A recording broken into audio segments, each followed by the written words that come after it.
What's up, everybody? FTWitachiPlays here. You know what it is. Thank you all very much for dropping by, tuning in.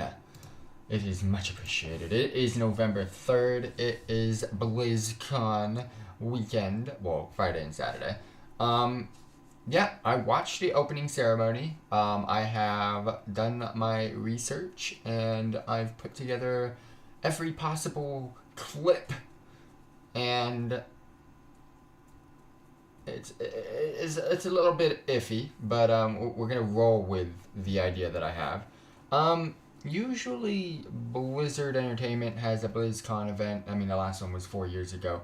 But usually they have a BlizzCon event, and you can buy what's called a virtual ticket, to where you'll be able to go to the BlizzCon website, go to the virtual ticket schedule, and then like click on VODs, VODs. Like, let me see if I can go to BlizzCon 2023.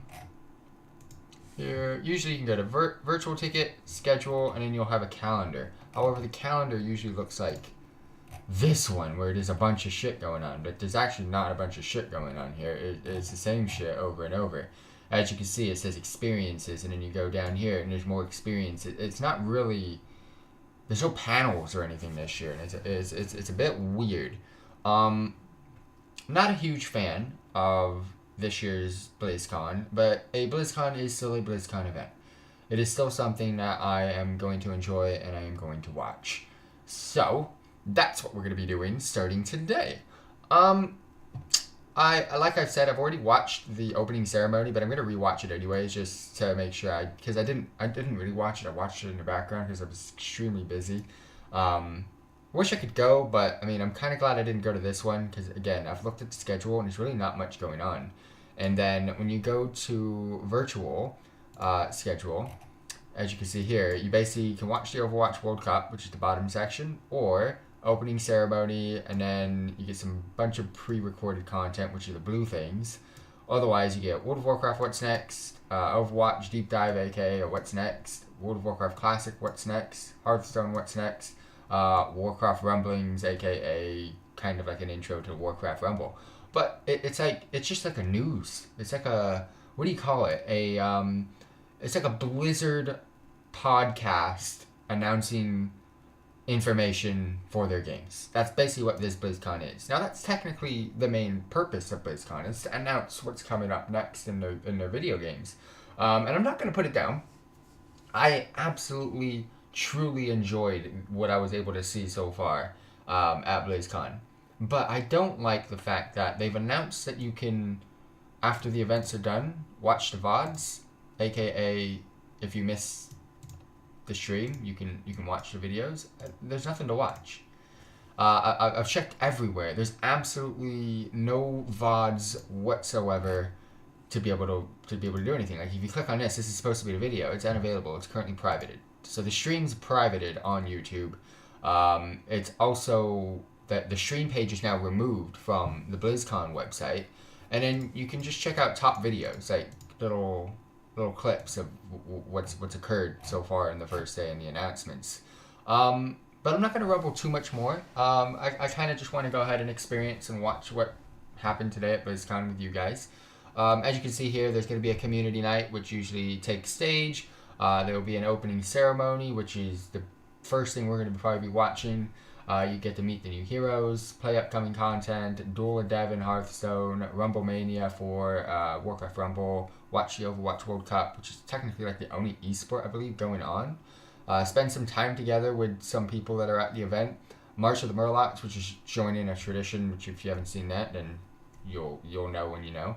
Hell's Inc., you get the Dark Lord's Mark, a little bit of shareable moments, Guild Clash, Horadric Library, Dark Moon Fair, Inclusion Nexus, buff your inventory, there's basically a store, and so much more. But that's so much more. It's like, what I gathered from this is a $299 ticket to go to an in-person convention, to where, one, you get to watch a podcast in person with like-minded people, like-minded individuals, and get the updates for the games that they want to announce updates for, which was mainly World of Warcraft, Hearthstone, Diablo, Overwatch, Warcraft Rumble. I believe those are the only 5 games. And if I go up here, 1, 2, 3, 4, 5. Yes, those are only 5 games that they're announcing things for. Kind of upset that they didn't do anything for Heroes of the Storm, because I had a feeling that they were going to try to revive it, but maybe not yet. Maybe they're not ready for that yet. So I have a feeling they're doing something with Heroes of the Storm, but that's behind the scenes. StarCraft we already know is gone, and I believe that's it with Blizzard games. If I go here, we got World of Warcraft, Hearthstone, Warcraft's non-existent. We got Warcraft Rumble, and then these are technically World of Warcraft. I'll check out those pages later. We got Diablo, but then these are the old versions. Nothing for Immortal at all. We got Overwatch, StarCraft's done. Yeah, that's pretty much it.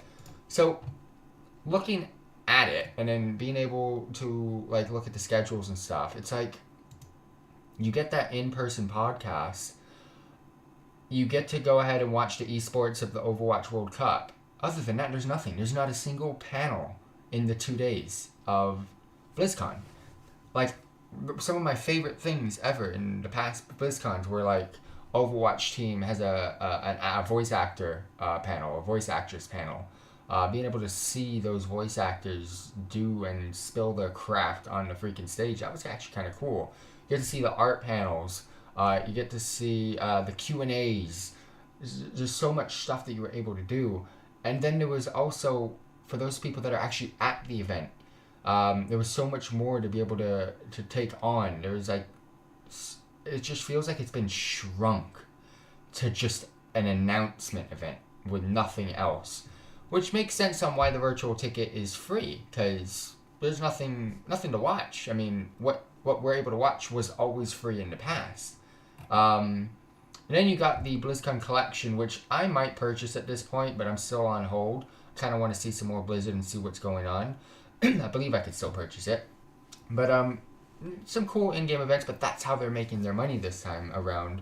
And it's still the same price as a previous virtual ticket. And I've also noticed when it comes to purchasing a ticket, they never sold out this year. I tried to get I probably wouldn't have been able to go anyway, so it doesn't matter. But I tried to get, for months, a little pass for like a small content creator. You never know. They didn't sell out on their tickets. They might be like, hey, alright, cool, you can have one. I didn't get anything. Never got a single response. I used to get responses. I used to have someone that I could speak to at Blizzard, but he doesn't work there anymore. He was fired like before COVID even hit, during like one of their big layoffs. But it's just a bit weird, and I'm not gonna put it down because the event is still an amazing event. It's just I'm comparing it to the previous events, and I've only been to one BlizzCon in my life, and that was back in 2013, and it was probably the best event I've ever been to in my life. In general, it was probably one of the best things I've ever done in my life is go to BlizzCon 2013, and it was free for me because I won the tickets. But hey, it is what it is. As you guys can see here, I have every single possible video that has occurred today, from trailers to everything in all the games that you guys can see. However, I'm going to rewatch the VOD. I said you couldn't. Well, guess what? I have it on Twitch. I've saved it. It is privated, but now I've saved it, and they cannot stop me because I'm going to watch it. And I'm not going to be turning off my PC until we finished watching it, because you never know. They might... It's privated, and for some reason, if I click out, I might not be able to watch it. So I'm going to make sure I watch it.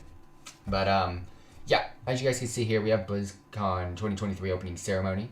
We have BlizzCon 2023 Day 1 highlights, so on and so forth. Some of this stuff I might not. I'll just probably go here and remove from the watch later list, because we're going to be watching it within the VOD from Twitch. But sadly, the VOD from YouTube and the VOD from the BlizzCon website has been removed. This is private as well, but I have been... Hopefully it plays. I hope it plays. I just checked it before streaming, it was playing. But something like BlizzCon 2023 Day 1 highlights, I might do a little react to that. It's about 1 minute and 30 seconds. And it's highlights. It's not something we're actually going to watch in the VOD. It's highlights. Same with the Warcraft franchise highlight reel. But so on and so forth. We'll probably check out the little videos, the little clips, as a quick reacts. But things like BlizzCon, The War Within, What's Next panel, the ceremony, anything else that's major? Not really. But those types of things, the panels and the ceremony, we're probably going to watch here and react to it here. So let's go ahead and have some fun. And then after I feel like I've gotten my taste of BlizzCon for the night, we will go ahead and play some Overwatch. And we're going to do this over the course of the next few days, maybe the next week. I know World of Warcraft patch 10.2 comes out this week. Warcraft Rumble is now out. There's so much new stuff that I can play. Overwatch has a new hero that is playable. There's so much new stuff, and I will be dipping my toes into that after we've had a feel of BlizzCon videos during the stream. But yeah, thank you all very much for dropping by and tuning in. We are live on Twitch. We are live on YouTube. And if you have any questions, let me know. I'll be sure to respond as quickly as possible. We also have a Kick account. So follow us on Twitch, follow us on Kick, subscribe on YouTube. But without further ado, I'm going to full screen this. And I believe this is going to be right into the opening ceremony. So I've skipped the first hour and a half because it was just a starting soon screen for an hour and a half. So without further ado, let's go. Oh, thank God it works.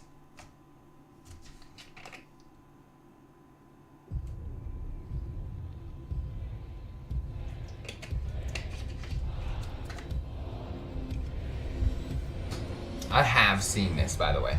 This is the only thing I've seen. It's the opening ceremony. But I binged. I didn't get to really just sit here and watch it. But it's a react, but not really. I'm not gonna pause anything. I'll just talk and ramble over it. Otherwise, we're gonna sit back, relax, and enjoy BlizzCon with everything it has in store. The opening ceremony is usually the best thing ever at BlizzCon anyways. That's usually my favorite thing. It's always top of the tier. I wish I went though. I mean, nonetheless, even though it's slimmed down, it's still a fun thing to go to.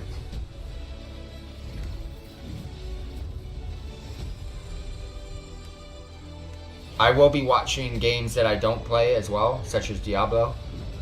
So if you're interested in Diablo content, you never know, I might play it.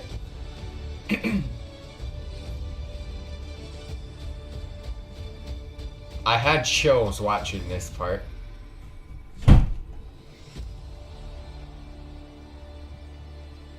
This is BlizzCon 2023. Please welcome the president of Blizzard Entertainment, Mike Ibarra. That setup's really cool with the panels and the screens. And I believe they've done this in the arena this time instead of the stage. How's everybody doing? Oh man, you know, this is the best gaming community in the world, hands down. Hands down. Thank you, wow. Hello, BlizzCon. You know, it is so good to be back in person, finally.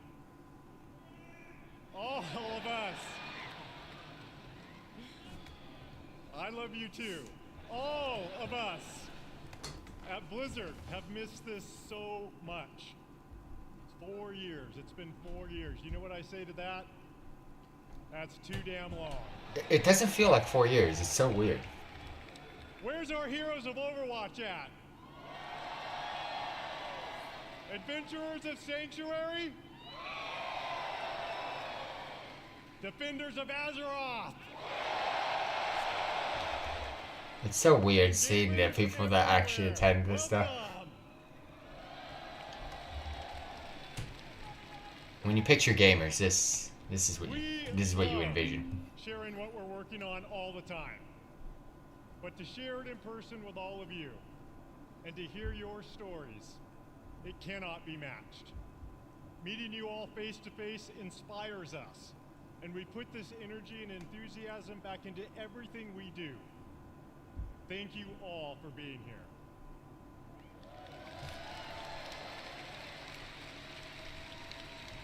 In fact, we have tens of thousands of you here in Anaheim, California today. Is that I it? hope you enjoy the immersive experience we've created here at the show. We also have millions of people watching right now on stream. Like me and you. Please help me welcome everyone watching from around the world.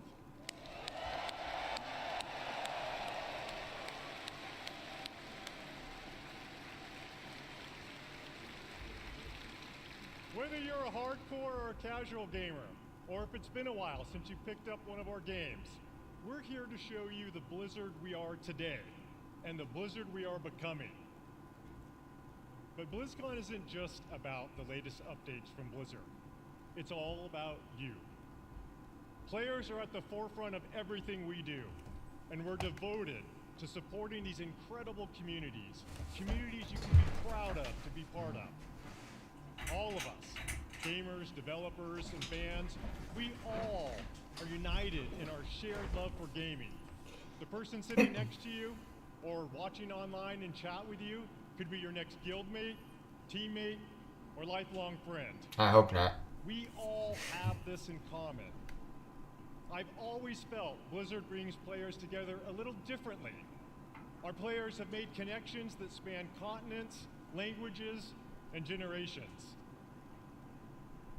We all have that one story, that incredible play of the game, that clutch card draw. They did a really good job with that stage. The build barely survived. I know. I've been there too. I know many of us have friends we've met in one of our games. A friend who began just as someone we hung out with in game, but who was there for us to celebrate our real life wins or to support us during a difficult time. That's certainly been true for me. Thanks to my experience playing Blizzard games over the last 25 years, I've met most of my best friends from all over. And I'm so grateful that some of them are here today. Gus, Pika, Nick, Scoodles. I feel like he's just naming off random names. Put up with my raid wipes all too often. No one put up with your raid wipes, bro. I always know that no matter what is going on in real life, they will be there. No matter what game we're playing. These friends are a constant I can always rely on. And I know many of you share that feeling. BlizzCon truly is about all of us, as players, as equals, as friends. As we bring these amazing experiences to more places, build technology that allows more gamers to experience our worlds, and create characters and stories more players can relate to, the Blizzard community grows. And more importantly, our friendships grow. All of us are so grateful to be part of this community. And in everything we do, we are in service to you. We know we don't do everything perfectly. But thanks to your feedback, we never stop striving to do it right. We are here to foster joy and belonging for everyone. We're proud of the worlds we build, but your experiences within those worlds bring them to life, and your connections with each other are what inspires us the most. Now, many of you may have heard the recent news about Blizzard joining the Xbox gaming family. Ooh. Not happy. I wish it was Sony. Not a fan of Xbox. Both Blizzard and Xbox believe that gaming is a unifier, that we should all be able to play anywhere. But it doesn't affect me, so I don't care. That when the creativity of some of the best developers, artists, and storytellers in the world is fearlessly unleashed, everyone wins. With that in mind, someone is here backstage who'd like to say hello.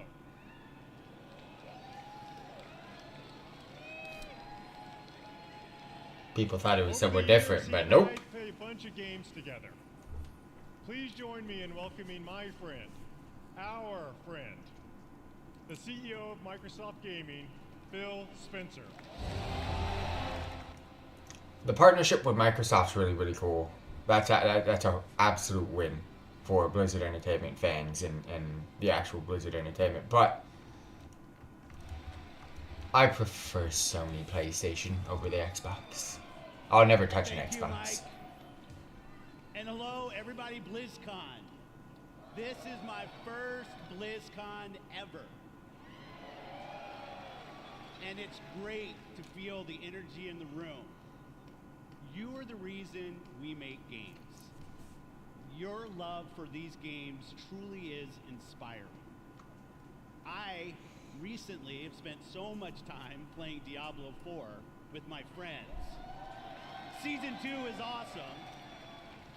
And I can tell you that I can't wait for you to see what the team has planned for that game. It's going to be awesome. I'm hoping so. Blizzard occupies a special place in the gaming industry. The Diablo community, even though I'm not a part of it, Throughout Blizzard's they deserve it. history, they've pioneered and refined so much across the gaming industry, and many of you here today have been a part of that journey. Think of Diablo. It propelled the action RPG genre forward. StarCraft. Again, another community I'm not a part of, but my brother used to play big time. Esports would eventually become. I'm talking about early 2000s, maybe late 90s? For the evolution of games as live entertainment. World of Warcraft. That's me. Changed not only how people developed and supported games, but really it introduced a much wider audience to the concept of online communities. And Overwatch. That's also me. Not only reimagined gameplay, but also the representation possible in class-based shooters. Blizzard's influence is everywhere, and because of its enduring legacy and phenomenal revolutionary development, with a care and a craft that is incredibly rare in this industry. Our commitment at Xbox is to bring more great games to more players in more places. And now that Blizzard is part of Xbox, we will nurture the essence of what has made Blizzard unique.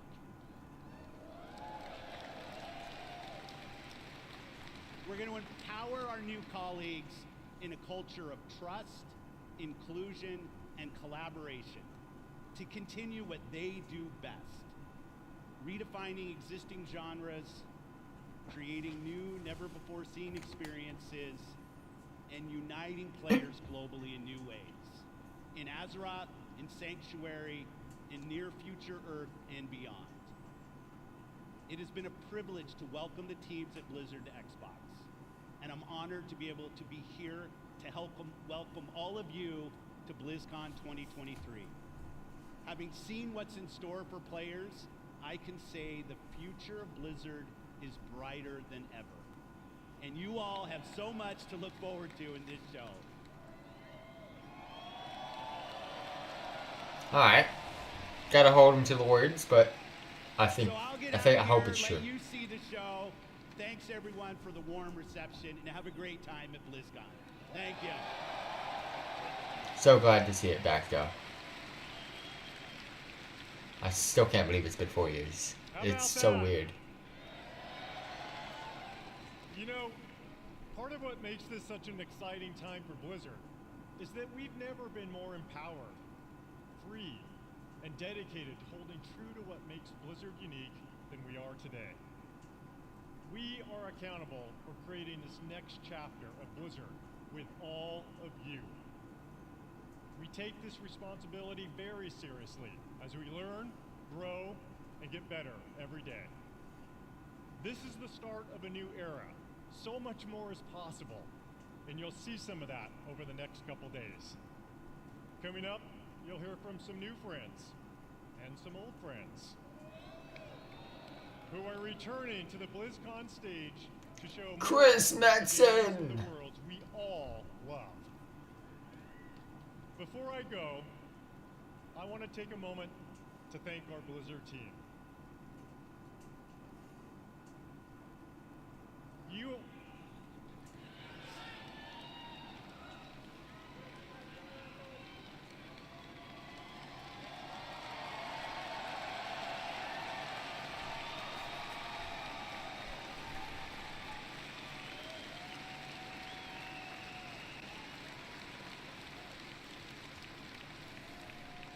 are some of the most talented individuals on the planet.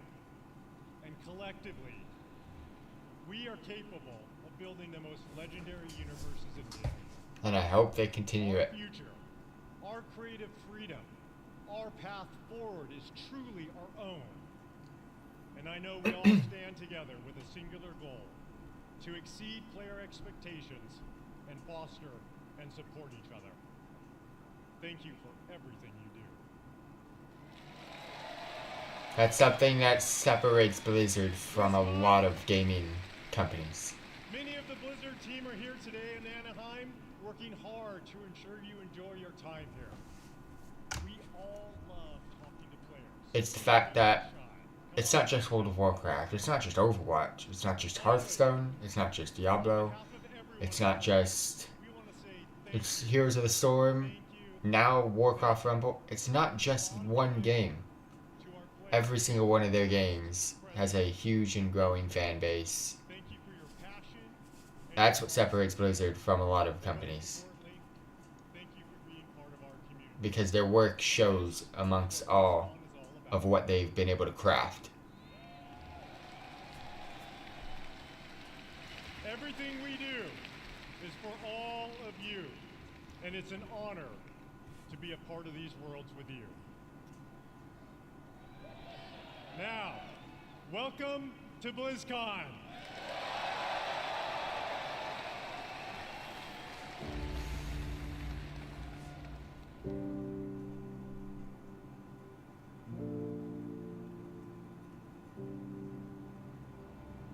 You wanted to see if there was more out there. Well, see for yourself.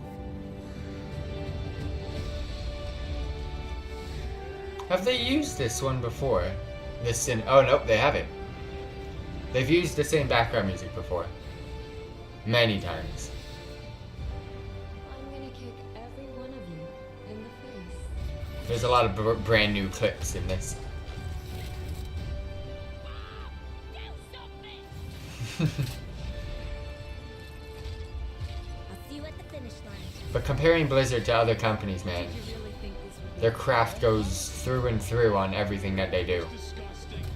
And you look at other companies, they might have one game that's like, whew, but that's about it.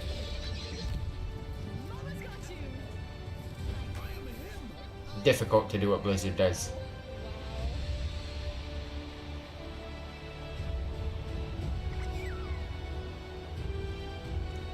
And you out there, the fans, it's been a joy to share this experience with all of you. Thank you so much. Come on. It's time I showed you something.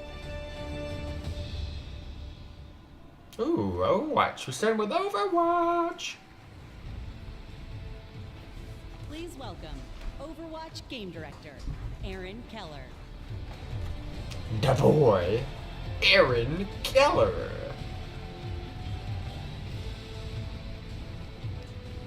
That's a very nice arena. Hello, BlizzCon! Ever since we first revealed Overwatch in 2014, you have grown this universe into something truly unique and beautiful. Every single day, we see millions of players jumping into matches, forging new friendships, and showing off their skills. We launched Overwatch 2 last October, and it has been such an incredible year.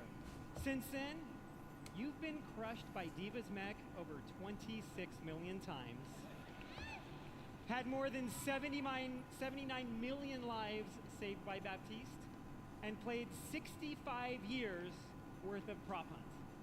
I love prop hunt. My favorite game mode too. The development of That and Overwatch Lucio is Ball. first and foremost focused on you, our players. We want our game to represent this global community.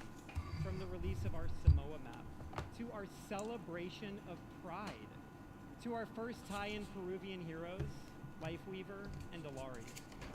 We also want Overwatch to recognize those focused on achievement and prowess, and released our new progression system and the first set of Hero Mastery courses this year.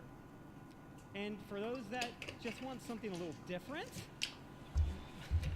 we've run April Fools and released a dating sim, an actual dating sim, Loverwatch. Listening to your feedback is important to us, and it's driven the team to look at changes to some of the core systems of the game. we've been hard at work on an overhaul of our competitive system. And we'll get into that a bit today and a bunch more over the course of BlizzCon. And there is so much more to come. We'd like to give you all a glimpse at as much as we're able to show you coming next year. And boy, do we have some fun things to talk about. So let's get into it. To share our first big announcement, I am honored to introduce the art director of Overwatch, Dion Rogers.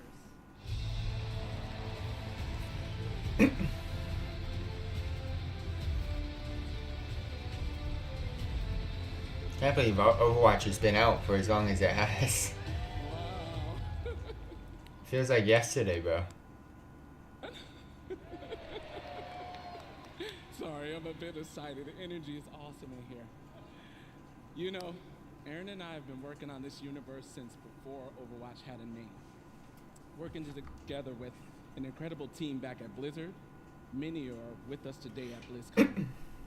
Creating such an incredible game with so many amazing people and seeing what it means to you all, it's meant everything to us. And out of all the things we work on, one of our favorites is to create new heroes. You know, Overwatch is full of big personalities, and it takes a special individual to really stand out. And the team has been working hard to make sure no one could predict who this next hero is. We haven't leaked any articles. We haven't leaked a spray or two. And we've left 0 hints. Is this a Samoa buddy? Especially not in our recent Samoa map. Now, who's ready to meet the newest hero?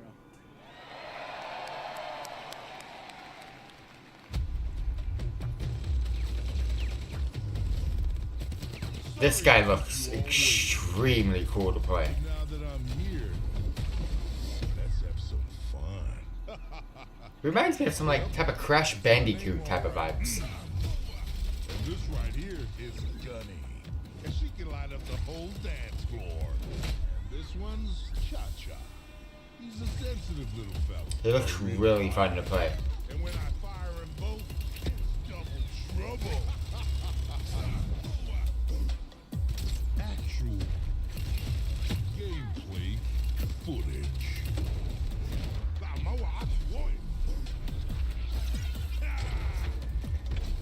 It's just the art style on him. It just it's so Crash Bandicoot.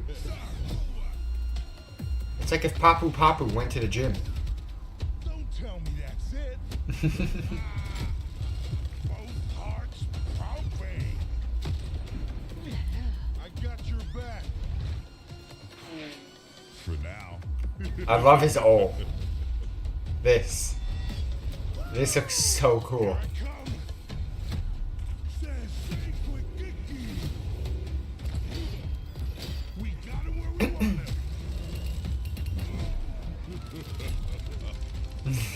It's so freaking cool.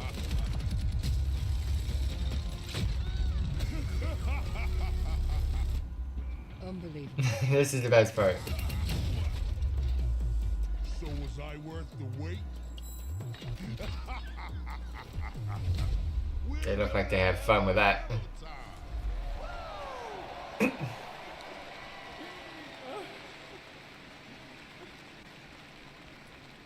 That's awesome. I love that trailer. We had a lot of fun working on it. It's amazing to finally announce Malga. He was first introduced, you guys know, 4 years ago in a short story, and he's been the subject of a lot of fun theories. Ever since that first introduction, fans have been asking when he may become a playable hero. We're excited. We finally have our first Samoan hero.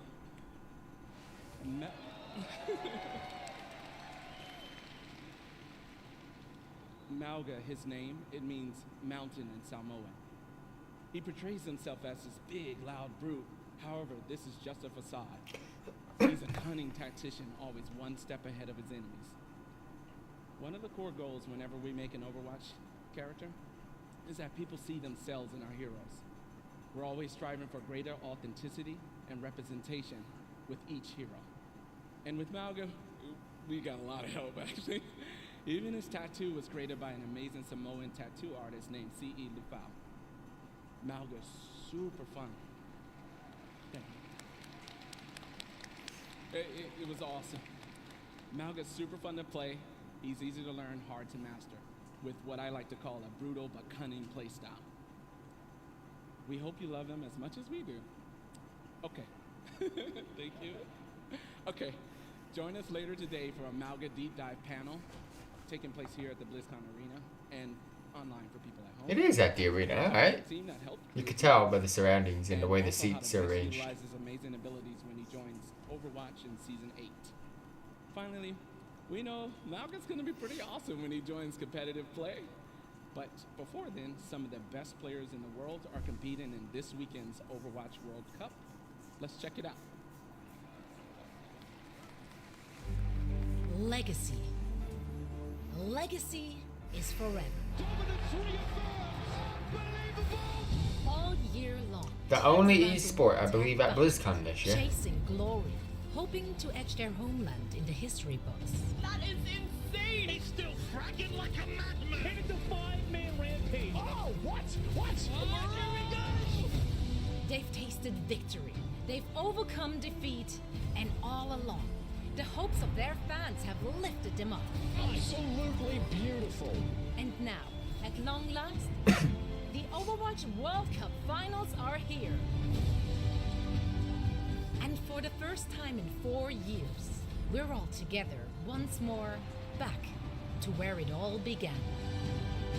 Each team can see their name on the championship trophy. The community has rallied behind them, and the wait is finally over. I've missed you dearly. The Overwatch World Cup finals. Looking forward to being able to watch some of this.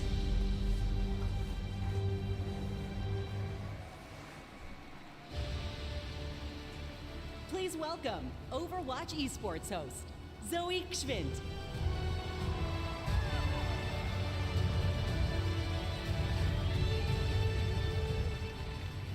Wow, fantastic to see all those memories on the big screen. And we're here to make some more. What's up, BlizzCon? It's so great to be back here after 4 years with the Overwatch World Cup. This event has always been such a special event because it truly serves as a worldwide tribute to the beautiful and diverse Overwatch community. This weekend, we get to celebrate teams and players from around the world, each with their unique takes on the playstyles, their different personalities. We're gonna see different metas emerge even. It's just very exciting to see familiar faces, big household names in the competitive Overwatch scene take the stage, form those star-studded lineups, Fearless, Super, Gushue, and the likes. But each year, we also get to witness new players emerging onto the scene, taking the spotlight. It truly is a special event for a special community, and I'm very honored and truly happy to be part of it all. Now I know that all of you here in Anaheim, and everyone watching at home, is joining us from all over the world. As you can see, so are our players. Among them, a former 3-time World Cup champions, Team South Korea, and the only team that managed thus far to stop their reign, and that is the United States of America.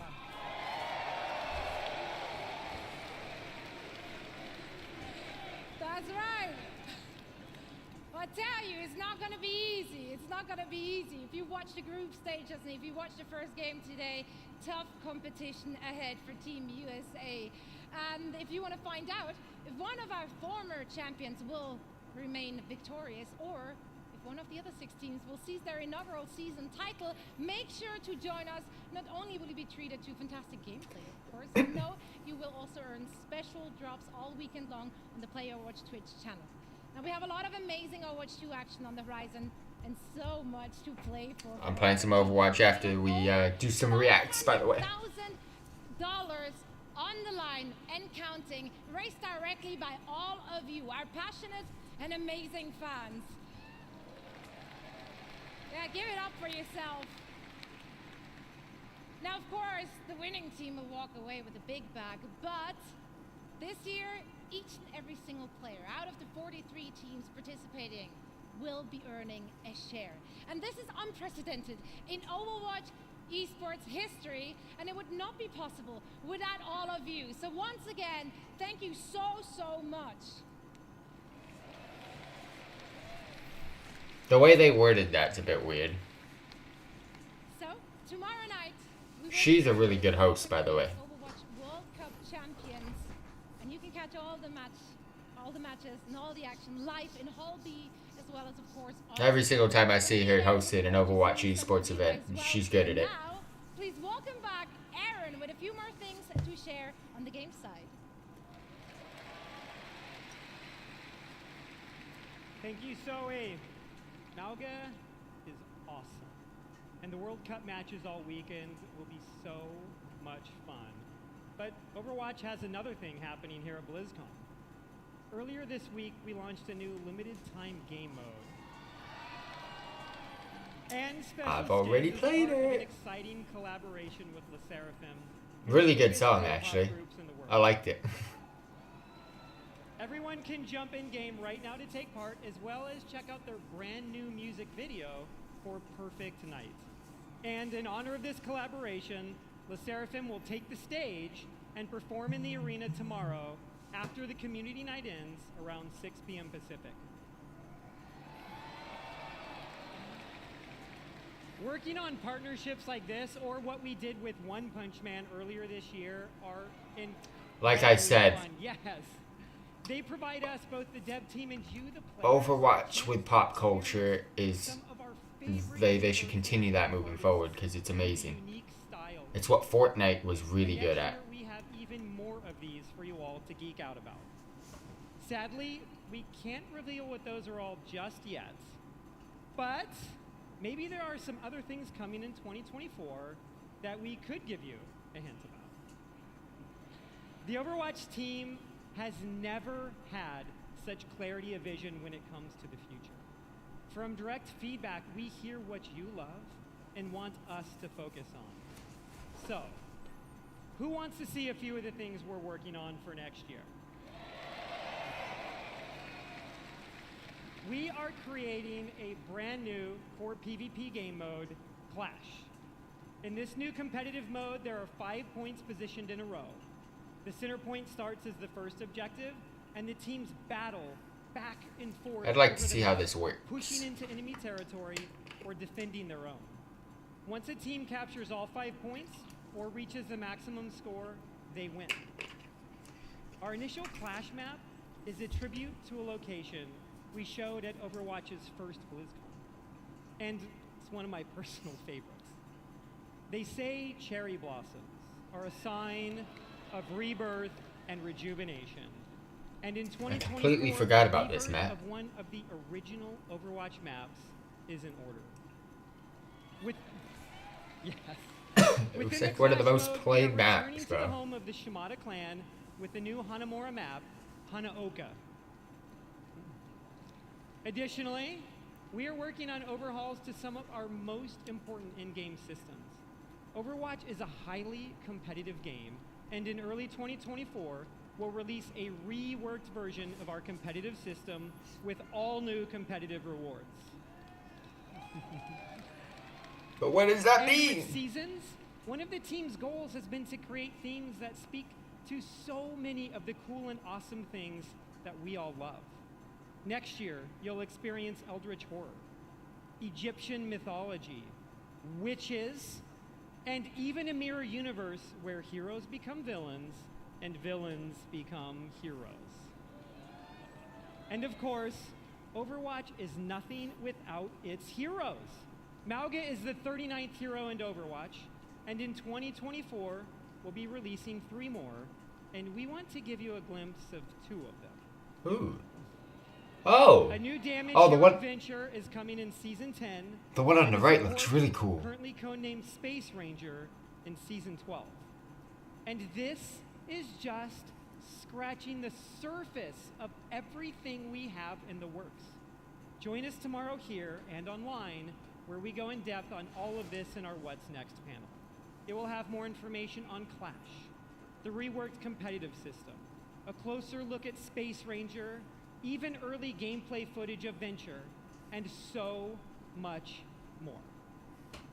And lastly, for the first time ever during a BlizzCon, not only is our next hero playable in the Overwatch Hall here in Anaheim, but all of you at home can play Malga all weekend in-game, including Quick Play, going live right after the BlizzCon opening ceremony concludes.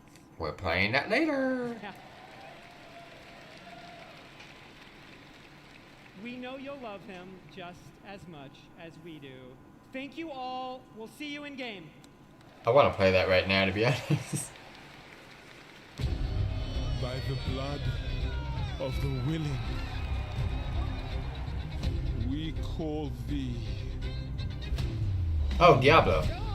Yep. We took down a 100. Let's go. I could tell by the 50 million candles I just saw. Steal the hybrids? Yes! Yes! Dude, I am shaking so hard. Congratulations, the game is out. So my brother really used to be big into games back in the 90s and early 2000s. He was huge into StarCraft. He played a little bit of Diablo. I will cry. That would be amazing. This is awesome. This was before World of Warcraft, before Warcraft. Oh my god, it's so pretty. Playing on the fucking big gray boxes, bro. The big gray PC boxes. You really are doubling And the I idea that you can didn't play video games. I was more like Nintendo and stuff like that. in this game. My brother knows nothing about video games anymore, by the way. And the reason why I brought that up, it's like, I want to play. Oh my god, the butcher. I want to play Diablo 4. I want to play Diablo Immortal. I want to give it a go. I want to try it. They revived me. Let me know if you guys want me to play it, cause I'm interested.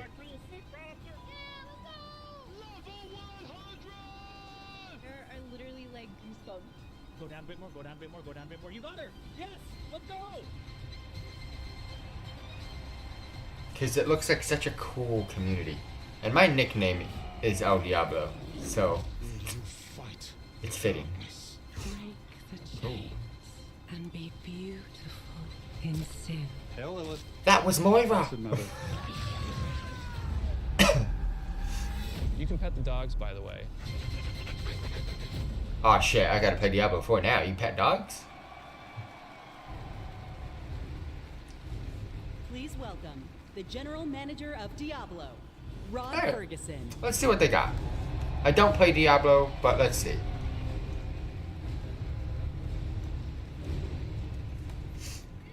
How's everybody doing? Having fun? This feels amazing. So glad you're here. And I'm so happy the people at home are here as well. You know, watching that was such a great reminder of what a fantastic community we have and what an exciting year it's been. Now, you might have missed it, but in there was a clip of a blind gamer, Tylenif, defeating our hardest boss, Uber Lilith. Now, we strive to make Diablo as approachable and as accessible as possible, and watching clips like that make me and the team extremely proud.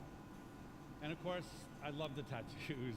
And, you know, I still can't believe over 1,000 people got permanent Diablo tattoos at our Hell's Inc. events, including me. And so, you know, Necro Main for life. Oh, they're actually permanent. Nah, I don't. For some reason, I don't believe it. So, you know, we talk a lot about the last BlizzCon 4 years. They have like an area where you can go get tattoos at BlizzCon, Diablo themed. I thought they were just like super expensive water-based tattoos or something. I've been very fortunate to work with some of the best developers in the industry. People who love Diablo as much as the rest of us. And it was their passion and dedication to this universe that released a great new Diablo game every year for the last 3 years. Diablo 2 Resurrected brought the return of the classic that helped define the genre. Remastered.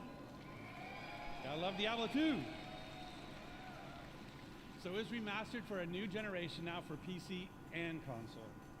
And Diablo Immortal brought Sanctuary to mobile for the first time, bringing millions of new players into our universe. I heard more yays This, than boos. 60% of Diablo Immortal players have never played a Diablo game before. So we really welcome them to our universe. And then, of course, there's Diablo 4. Now, do I play it was it? that kind of excitement that made it the biggest launch in Blizzard's history. And it means so much to the team to see how you've embraced it. You know, we've played over 1.5 billion hours together so far, and it's your love for the game that drives us. Thanks to you, we've made a lot of changes over the last 5 months. In fact, our patch notes for Season of Blood, our second season, were over 14,000 words long, because that is how much our community has influenced and will continue to influence the evolution of Sanctuary. And if you haven't yet made that leap into the darkest Diablo story ever told, now is the perfect time to pick your class, build your character, join Phil Spencer, and see what the hell it's all about. And with that, I'd like to introduce Diablo 4's 2 production directors. They help lead the teams who are building everything we do today and everything moving forward. Please welcome Tiffany Watt and Chris Wilson.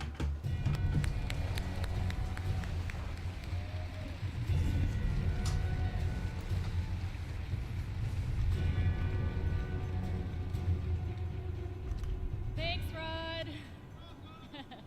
Hey, BlizzCon. The last time I was on stage, I was helping to announce Diablo 4. To be here today with all of you is so awesome. The launch was incredible. We're really excited to be here today to share what's coming next.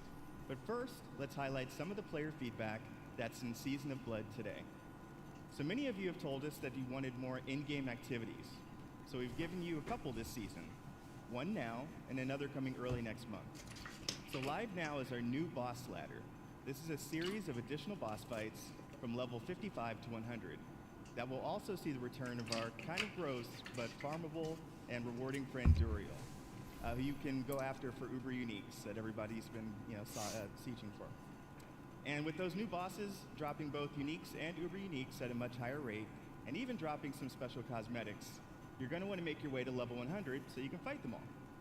So in the Season of Blood, we've rebalanced the end game, letting you get to level 100 about 40% faster than in Season 1. I know I've been taking advantage of that experience boost, and I have 2 characters in Season 2 already. Of course, all that leveling is about getting that amazing loot. So we've also changed how item power works.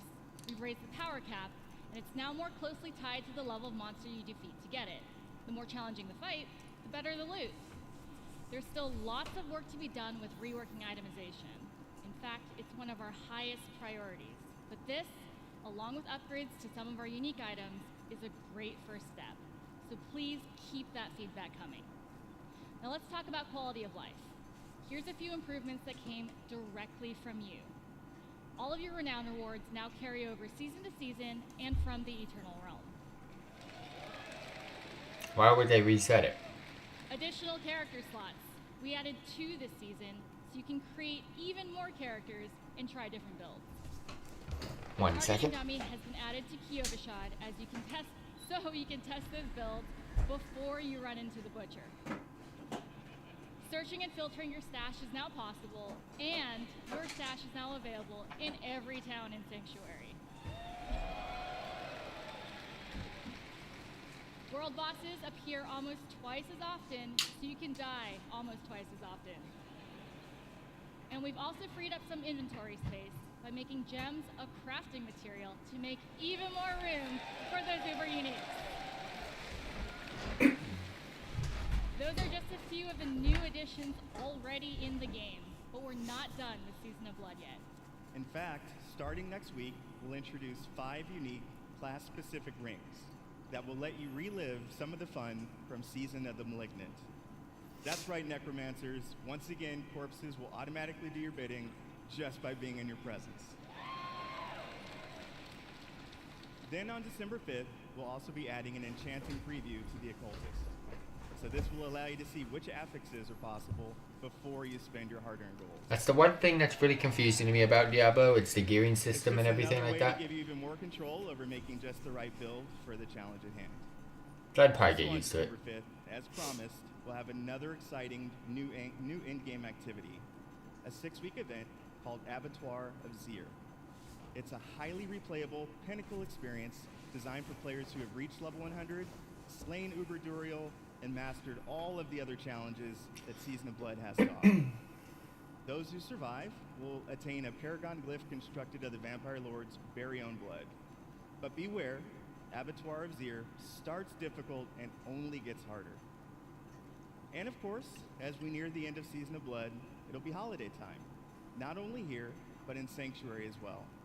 Our first ever holiday event, Midwinter Blight, starts on December 12th. For 3 weeks, we're going to transform the Fractured Peaks into a winter terrorland, and it'll bring a whole new meaning to the word sleigh ride. And be sure to keep your eyes peeled for a mysterious red-cloaked terror. Nothing is as terrifying as Chris's puns, but I will be sure to check out Midwinter Blight. From there, we are on to Season 3. We can't go into too much detail now, but with the endgame being so important, let's talk about leaderboards. We're creating a whole new type of weekly challenge dungeon called the Gauntlet, where the heroes of Sanctuary can compete for their class ranking against their friends, their clan, or anyone in the world. Watch out, Mike Ibarra, I am coming for you.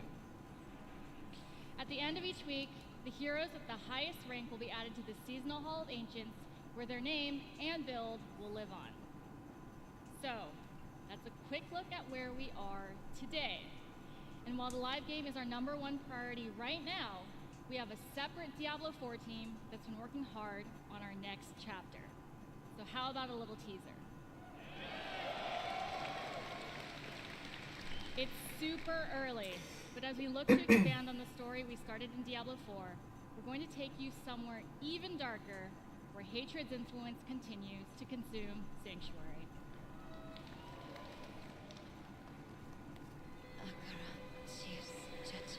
We have each played a part in what has happened here. Diablo trailers are absolutely banging. You abdicated your choice. Voice actor bangs. Child. And with every step she takes, This looks really cool. There will be no Zolgrod? salvation We got in trolls? the light. Vessel of Hatred. That's kind of cool. Very quick though. I don't know what to expect. Ooh, that's in a full year. Oh, late 2024. Vessel of Hatred is Diablo 4's first expansion. Makes sense though. Its campaign will continue the dark tale that began in Diablo 4 as we learn the fate of the prime evil Mephisto and his demonic plans for Sanctuary. To do that, we'll be visiting a region new to Diablo 4 and a fan favorite from Diablo 2. The lush jungles known to outsiders as Torajan, but known by the locals as Nahantu. With this new story set in a mysterious new region, comes new ways to play, new evils to vanquish, and, of course, a completely new class never seen before in the Diablo universe.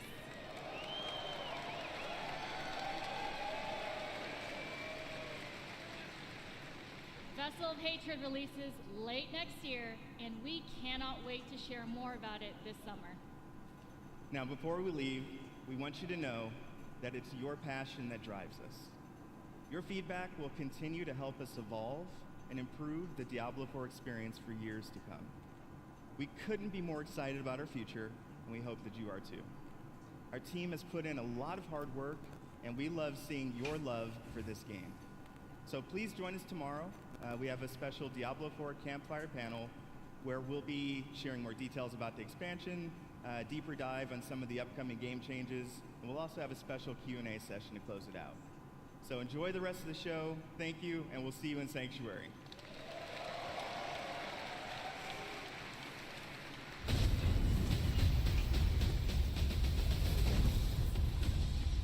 Are we getting World of Warcraft next? Oh no. Yeah, we getting World of Warcraft next? Come on, World of Warcraft! Or is it Warcraft Rumble? We don't know yet. Hopefully it's World of Warcraft. Ooh, Hearthstone. It might be Hearthstone next. Others, go buy World of Warcraft, install it on your I gotta watch this again. before we all murder you. Make love, not Warcraft. Love it. Welcome to the world of Warcraft. I'm William Shatner, and I'm a shaman. I'm Mr. T, and this is my night elf mohawk. Shut up, fool! This role-playing game Old commercials for World of Warcraft banged. My favorite ones. I forget how it goes. I forget who it was. Oh, Ozzy Osbourne's. but what you're most proud of is that you've rated third nationally in dungeon progression. Timing was perfect. That was fire.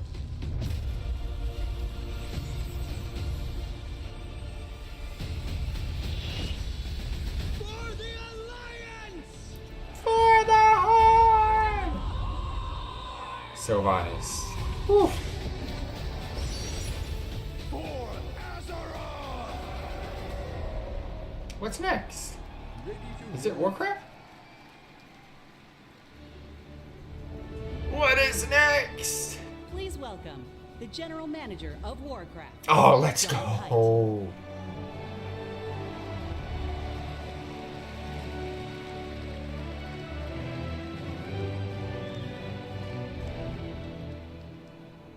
But Hearthstone and Warcraft Rebel are Warcraft, so Thank you.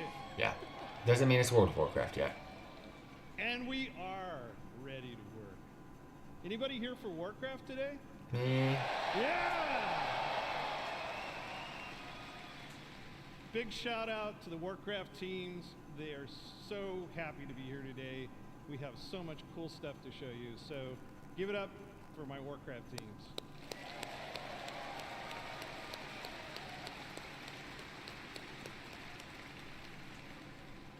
Can you believe that almost 30 years ago, a dispute between orcs and humans led to one of the longest running fantasy adventures in video game history? Right? Generations of players have called Azeroth home. Teenagers that first played Warcraft when it was released, I know you're out there, are now parents. Right? Raising new heroes to take on the raids and battlegrounds of this timeless adventure. It's those shared stories of Azeroth, both in-game and out, that make up this universe. Today is a great day for Warcraft. It always is a good day for World of Warcraft.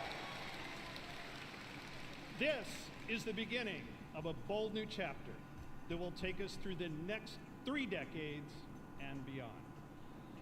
Oh yeah. Wait, what?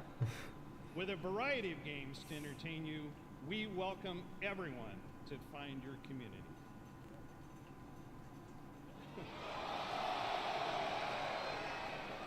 Okay, Alliance.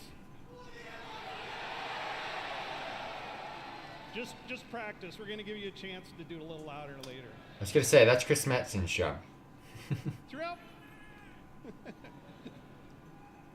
the taverns of Azeroth, tall tales of adventure are retold through the whimsical and clever card play of Hearthstone. Yeah. Yeah, we're getting Hearthstone next. I like to imagine humans and orcs getting together, showing off their collections, and boasting of their deeds. But in the basements of those same taverns, they're playing a new Rumble! game. Warcraft Rumble. Yeah.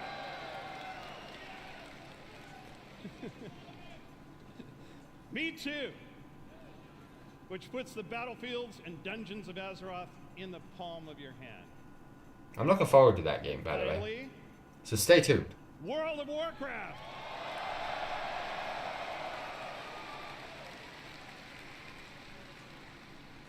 WoW immerses us into Azeroth, where we are the champions, fighting alongside each other in shared adventure. Almost 20 years ago, WoW revolutionized online communities and reimagined the enduring entertainment of massively multiplayer gaming. The very first BlizzCon was introduced our first expansion, so it's only fitting that we're here today to lay the foundation for WoW's future. Yeah! Azeroth is a home we can always escape to. A home that is always waiting for us. Together, we build this universe.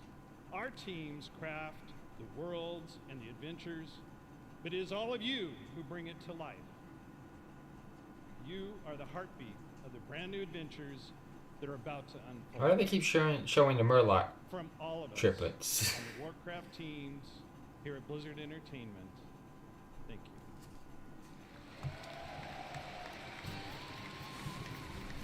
Please welcome from Hearthstone. Okay, we get Hearthstone designer first. Cora Georgiou.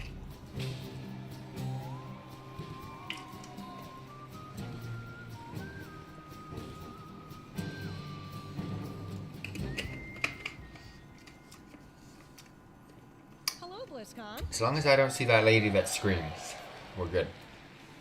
Well, I have a pretty good view from up here. It's really nice to see you all. We are thrilled to soon be celebrating Hearthstone's 10th anniversary. Already? I know, I'm getting old. It's a decade of telling tales around Azeroth with all of you. Whether you aspire to climb the ladder to legend, enjoy brawling with friends in the battlegrounds, or maybe you've just listened to the 10-hour version of the Saviors of Uldum theme song. No. Thank you all for being a part of our bustling tavern. We invite players both old and new to join us for our 10th anniversary next March. But we have so much to enjoy before then, so let's talk about what's happening right now in Hearthstone and in Battlegrounds. We're setting the stage for a standoff in Hearthstone's upcoming expansion, Showdown in the Badlands, which takes place in Azeroth's Wild West.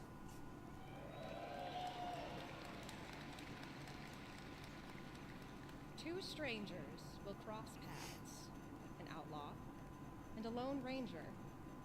Though they may not know it now, together they are destined for a grand adventure. Ooh, cinematics. In the beginning, I was all alone, trying my best to do some good out there. But it didn't take long. Is to that realize Reno that Jackson? With the right friends, Nah. everything would change. Step aside. It's the whole Reno crew. You don't know who you're messing with. It is the whole Reno crew. They knew the townsfolk were up to something sinister. Let's move! Right behind you! And it was like a powder keg, waiting to explode. Kobolds again, huh? We did it!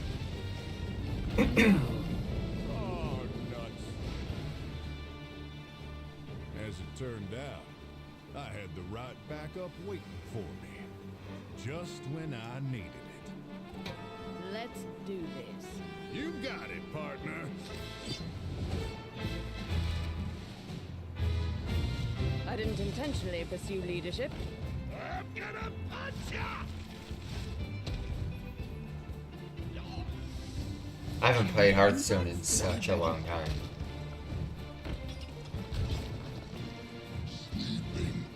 Let's show these fine folks some Badlands hospitality. Well, looking for a standoff? Careful, it's against me.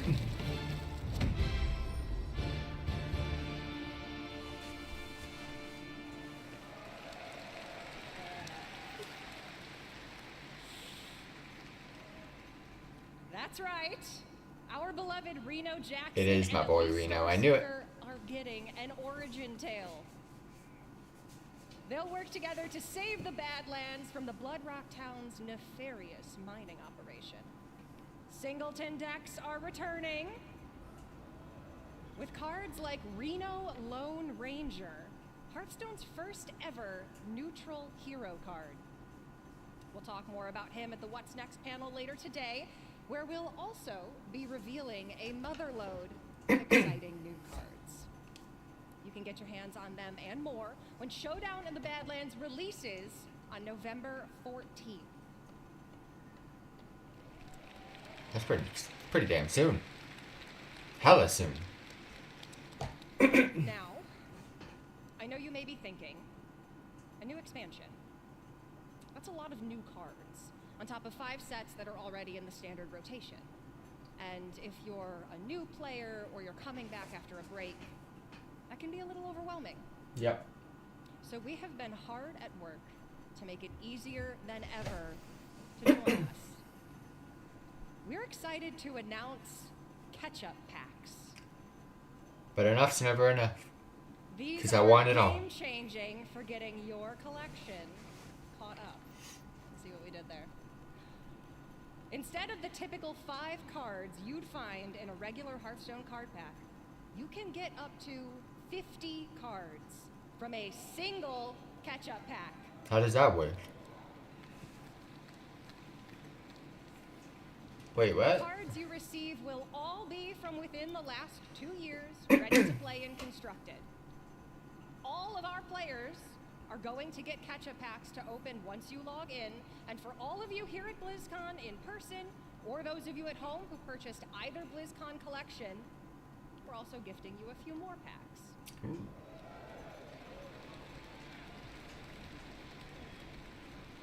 Ooh. For anyone who's been away for a while, all of these packs can add up to hundreds of cards. We'll also be adding quite a few of them into pre-purchase bundles for Showdown in the Badlands. We hope to see all of you getting some amazing cards and filling in or beginning your Hearthstone collection on November 14th. It's so close, though. That's the one thing I don't like about Blizzard. All right. They release too much. We might have some Battlegrounds fans out here.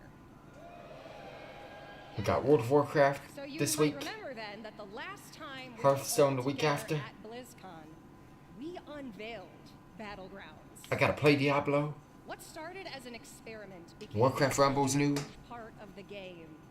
And a So fun much way to new play stuff. in the tavern. But playing together is what inspired the new mode we're debuting here today. Queuing up as a party for a lobby is great, but ultimately, you play against each other. What if you could actually play teamed up alongside each other? Sounds fun, doesn't it? We're pleased to announce a truly cooperative way to play. Battlegrounds duos. Ooh.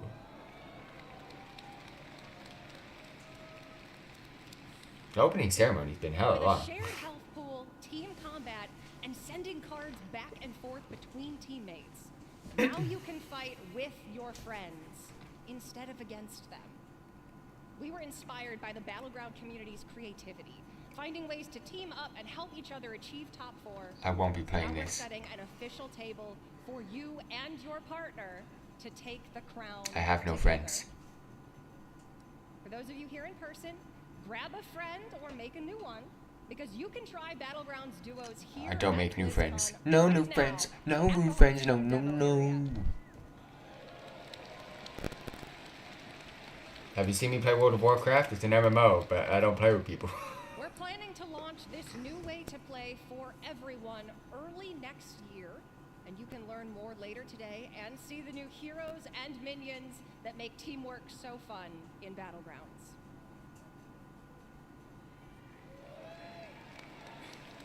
It makes the dream work. We love teamwork. If you're tuning in at home, please make sure to join us at the What's Next panel, And if you're here with us at BlizzCon, you can also join me and other members of the Hearthstone team in the tavern. For you worthy opponents out there, come duel a dev and challenge the Hearthstone team. Or, if you want to catch up after 4 years away, pull up a chair by the hearth. We'll see you in the tavern. I wonder how that worked out in person. The hell is this? Oh, this is Warcraft Rumble. Let's go.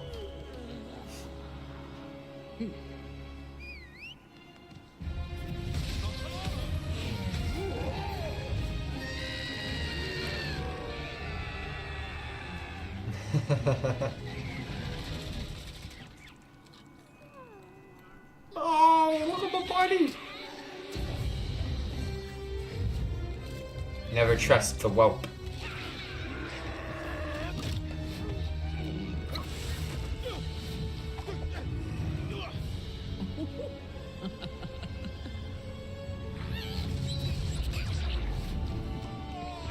Many whelps handle it.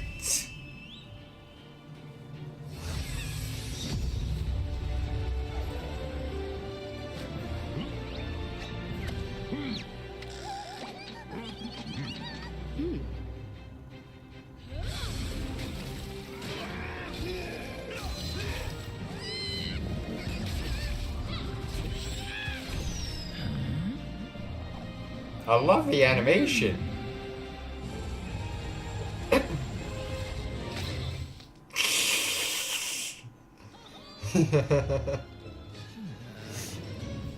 Oh, that was really good. You see Onyx's big smile. Please welcome, from Warcraft Rumble, executive producer Vic Sarath.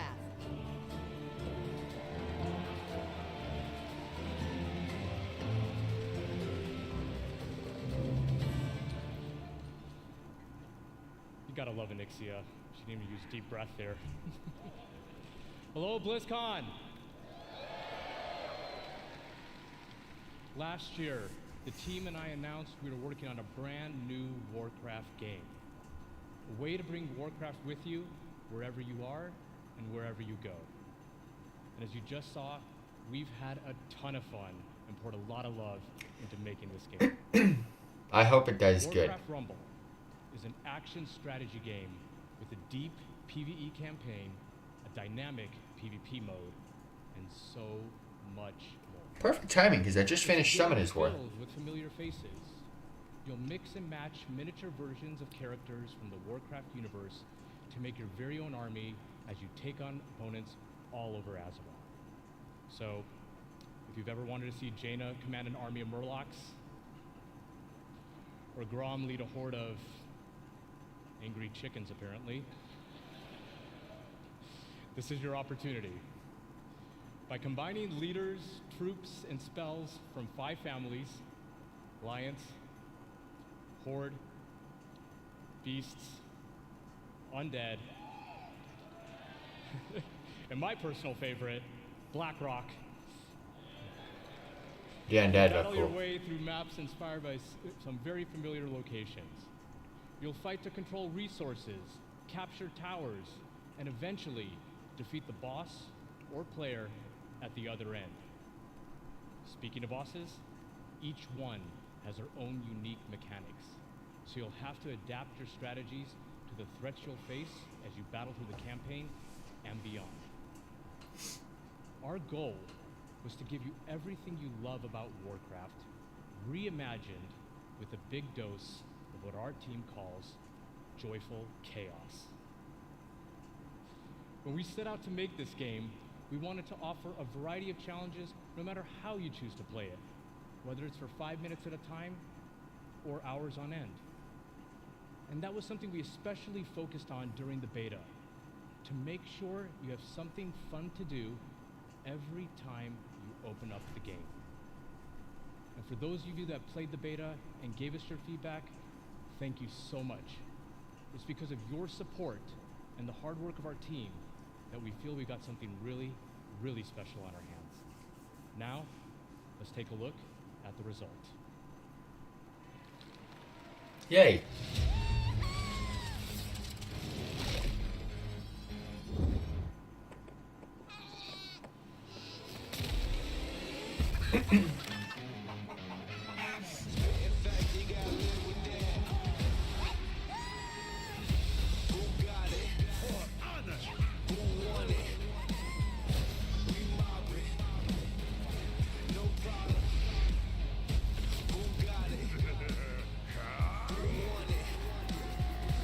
.360s for the win.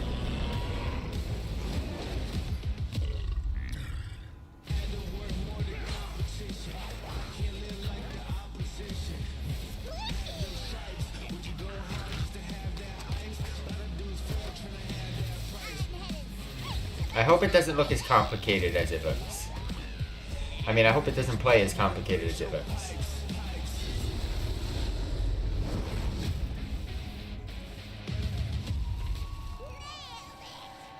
Looking forward to it though, for sure. You know, I gotta admit, it's pretty cool watching that video and just thinking about how far we've come since last year. At this point, we just can't wait for all of you to hop in and play. And I mean, we literally can't wait. That's why we've made Warcraft Rumble available to download and play right now.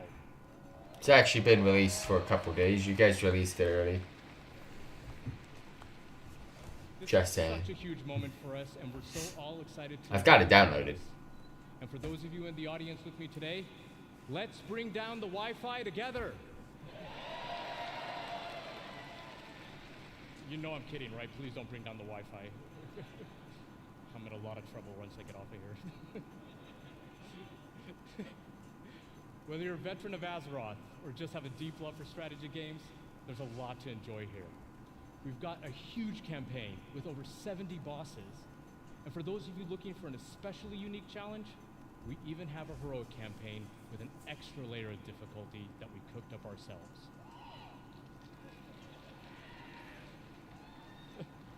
We've got maps with verticality, capture points, resources, traps, and all kinds of other contraptions. Each map was lovingly handcrafted by our team and is its own unique puzzle. But how you choose to solve that puzzle is completely up to you. And when you're in the mood for a solo dungeon, we've got you covered there as well. Dungeons in Warcraft Rumble are intense 3-mission gauntlets through places like Normagon and the Dead Mines, where you equip your armies with game-changing relics until your run is over. Or jump into PvP and duke it out with other players on maps inspired by some of the most legendary maps and battlegrounds found in World of Warcraft. You can even I thought some of them looked familiar. Together with your friends towards some super special shared rewards. I can only say... Nice. That's just what we have in the game right now.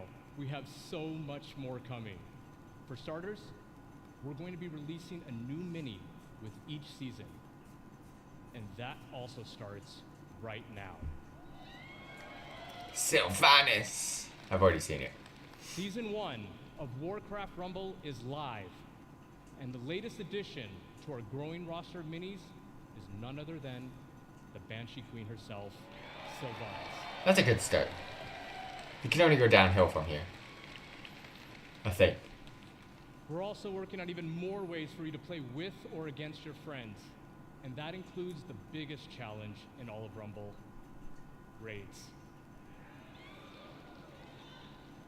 Huh? Make sure to join our Warcraft Rumblings panel later today to hear all about raids and what else we have in store for the future of this game.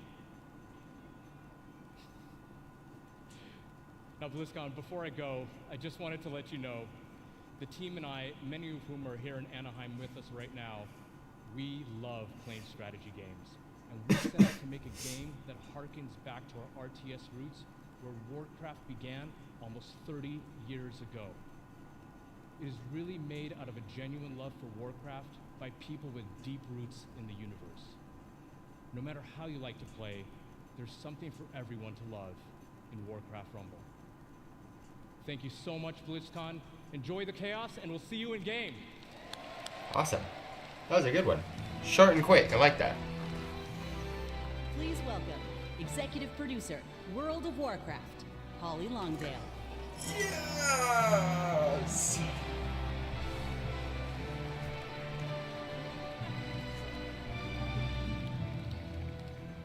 Wow. What's up, BlizzCon? Oh, I'm so excited to see you all here. This is fantastic. Well, can you believe we've been playing World of Warcraft for almost 20 years? Feels weird. You know, 2004 was a while ago, right? You know, some of us, we waited in those lines for those midnight releases and got our discs. Yeah! 18 years for me. We raced home to install those WoW discs one by one. Oh, it's so weird. Across nearly 2 decades, players all over the world have taken part in the stories of Jaina, Sylvanas, Arthas, and Thrall, and of course, so many others. And together, we've jumped through the portal into Outland. We sailed off into Northrend, and we watched Sargeras stab the world with that sword. During that time, gaming has changed, and you have changed, and so have we, particularly in the past year. The entire team across both Modern and Classic have embraced their communities. We are truly listening to your voices and taking action. My friends at BlizzCon, now is the perfect time to prepare to close chapters, open new ones, and double down on why we all fell in love with World of Warcraft in the first place.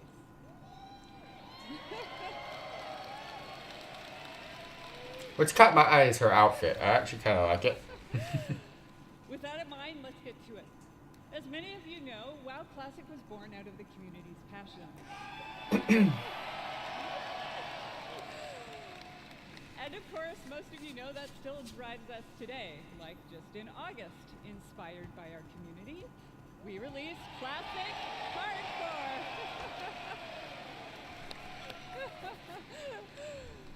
So, in Hardcore, you only get one life.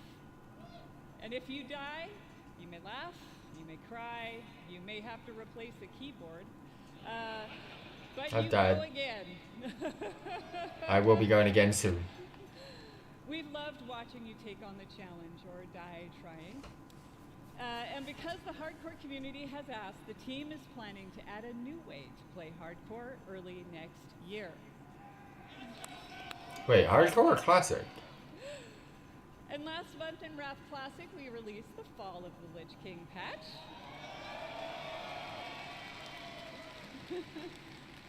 And while there's still more to come in Wrath, earlier this year, we looked at your feedback to think about where are we gonna go next. Cataclysm? We read through a lot, and I mean a lot of your feedback on social media forums, and we sent out surveys to our players.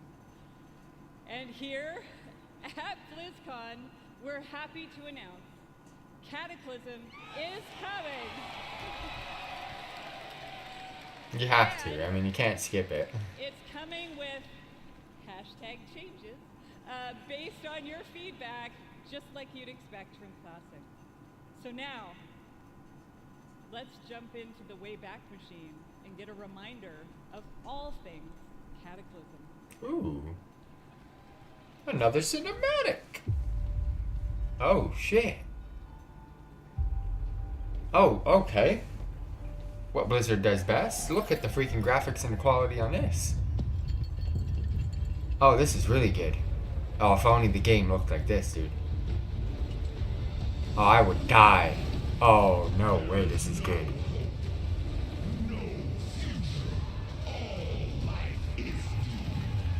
Are you kidding me? Bro, I've got like chills up my spine and like the little shakes. Oh, if the game looked like this, man. It's so good. It's my computer wouldn't handle that, I don't think. I don't know.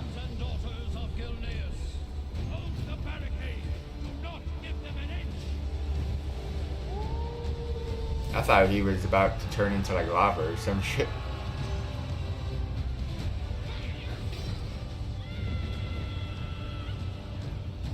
Give me more death, wait.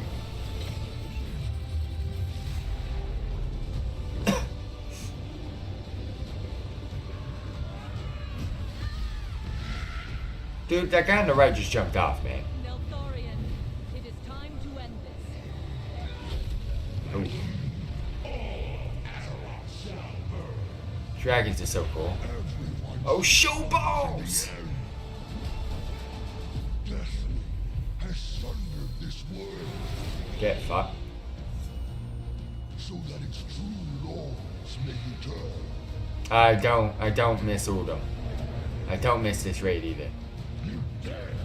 This, I miss. Dude, the graphics are so good. I know this isn't the graphics, this is cinematic graphics. Oh, why can't the game look like this?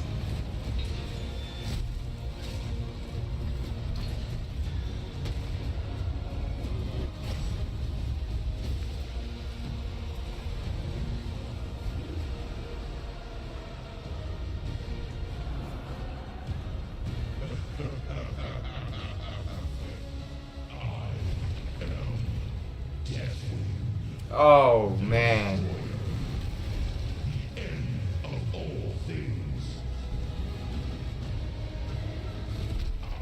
The iconic Stormwind theme. That was really good.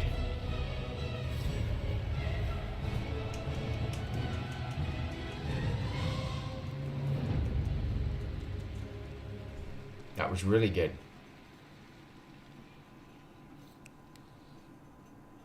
Bro, where's the freaking cheering, bro? That banged. Get ready, my friends, because I love the passion, by the way. Get ready, my friends, because the road to Deathwing's destruction is coming in the first half of next year. Oh, that's early. All right. Fuck, I didn't even get to do Wrath of the Lich King. Over the past 4 years of Classic, I leveled up. you master the vanilla experience, and we've loved it. So much, in fact, that we thought we'd add some unique flavor with a seasonal note and a dash of discovery. Season of Discovery is vanilla WoW with a spicy twist. You're going to discover new secrets as you scour the world and find class-altering abilities. Huh. Have you ever wondered what it might be like to be a tanking warlock? Missed the Pandaria days. Or take on the role of a mage healer? In Season of Discovery, you can. They're taking some ideas from other games. I mean, you kind of have to. It's going to launch with an initial level cap of 25. And Oh. when you hit that max level, you'll be met with the brand new level 25 endgame. Oh. Discover a brand new 10-player Black Fathom Deeps raid with new and reimagined bosses, mechanics, and of course, rewards. This is technically a whole new game. Then, after a couple of months, we'll raise the level cap a bit. You'll find even more endgame content, and so it will go. If you're here at BlizzCon, you can play the Black Fathom Deeps raid in the Warcraft Hall. Oh, this is a wholly different thing, bro. Interesting. So, if you love Classic or just a little intrigued about what exactly a Warlock tank can do, go check it out. For all of you watching online, don't worry. You won't have to wait long to play. Because we want you to discover all of the secrets together, there will be no public testing. WoW Classic Season of Discovery launches in a few short weeks on What? November 30th. Oh, shit. More new stuff.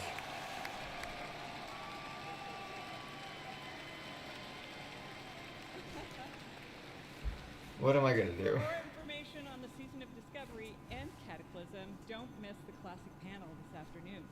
How do I play all these games? All right, now it's time to talk to my Dragon Riders in Modern WoW. Our team remains committed to giving you meaningful game updates about every 8 weeks with more content sprinkled in between. We really want Azeroth to feel alive and the home you want to come back to no matter how you play. Our next major update, Guardians of the Dream, is going live in just 5 days. Shit. I want to give a shout out to my elves. It is finally our time. 1 week later, Season 3 will start with the last raid. She meant Night Elves, you dumbo. Amirdrasil, the Dream's Hope. There we will have our final showdown with Farak and defend our new world tree. But fear not, that's not the end of our time in the Dragon Isles. Oh. There's a lot more to come in Dragonflight that will serve as both the epilogue of this story and the bridge to our next one. Like I said earlier, we are evolving. We are changing our approach to this big, beautiful game and how we look ahead to new chapters. BlizzCon, it's time for a new adventure. One that has grown from the very seeds of what captured our hearts when we first set foot in Azeroth. For veteran players, the last 20 years have led us to this. And for those who have yet to join us, now is the time. And who better to talk about the first step in this journey? My boy Chris. Sea-Dog. CMs. Gotta be my boy Chris. Yep, it is. She can't hold it. And the executive creative director of the Warcraft universe, Chris Metzen.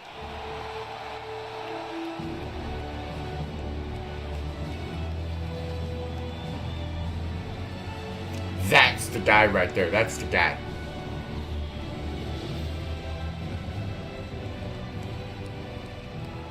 I've met him once. I know he doesn't know me, but I've met him. Mr. Pandaria launch event.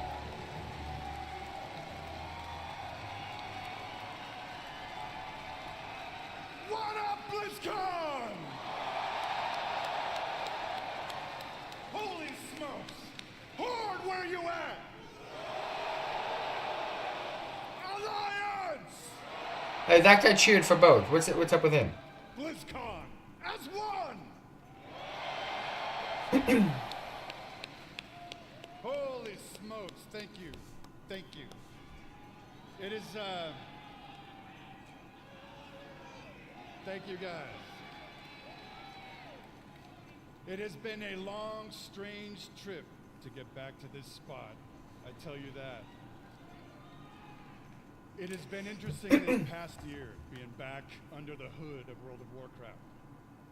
It has reminded me. I can't believe he's back. One, I love Warcraft. Number two, you know what?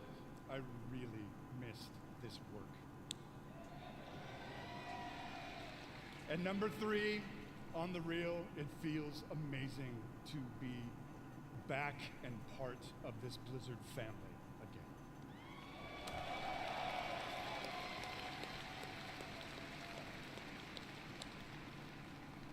As Holly said a bit ago, next year is the 20th anniversary of World of Warcraft. I can't even believe it. Whatever. How many of y'all have been playing from the beginning?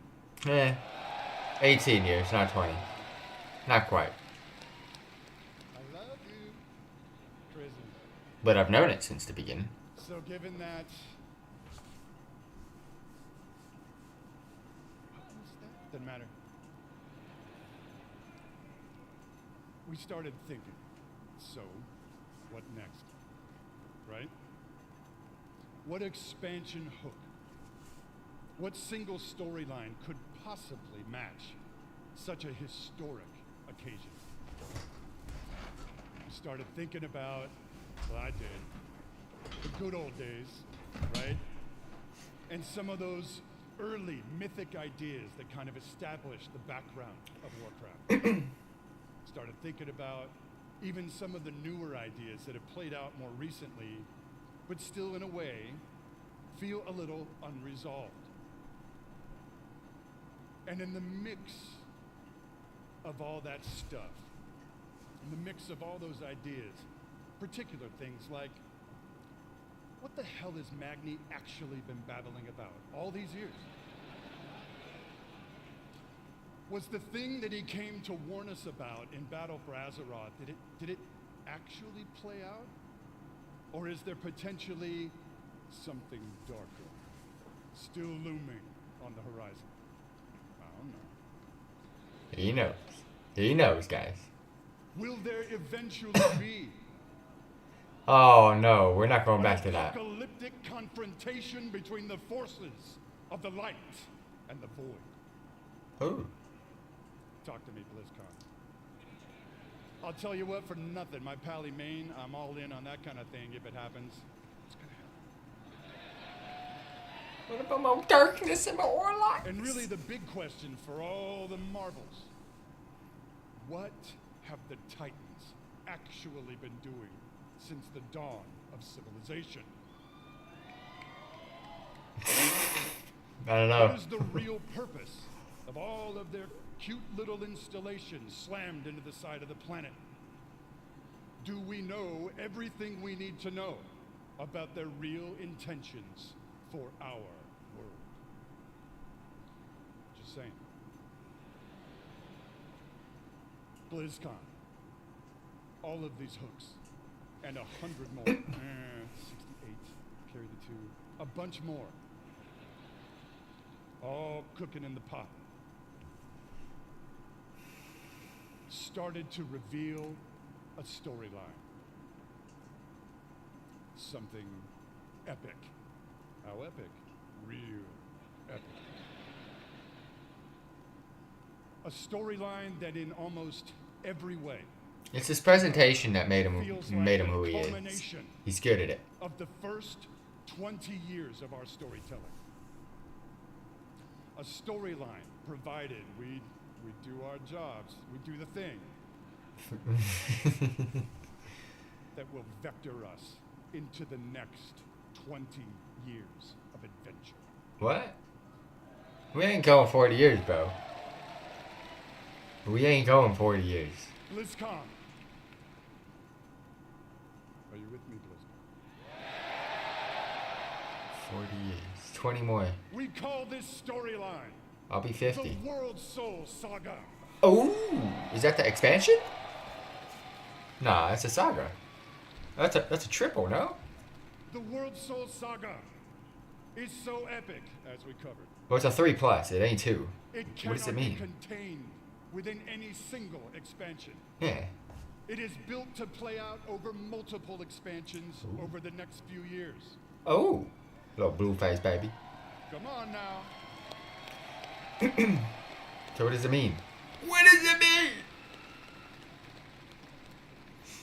Having said that, we are working on multiple ways to deliver this adventure to you a little faster than you're used to. Oh. We're not going to get into it at this BlizzCon, forgive me. But keep your ears peeled. I assure you, we are moving with purpose. And the last thing we really want is for y'all to have your grandkids controlling your mouse and your keyboard trying to wrap this thing up. So. Oh, so they are going to wrap it up. It's coming. I don't think we got 20 years. Also, That's an interesting. given the scale of this monster, we have decided to change it up today. Here we go. Wait, what? Dun, dun, dun, dun, dun.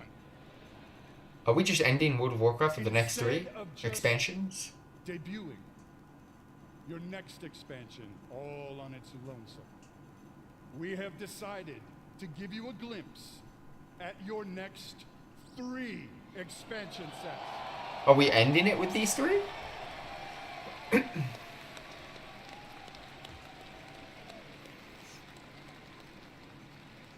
Does this meet with your approval, BlizzCon? I have so many questions. Are we getting level caps with each one too? My friends, I'm gonna warn you, there may be mild spoilers ahead. Actually, I'm just kidding. They ain't mild. Buckle up. Are you ready, BlizzCon?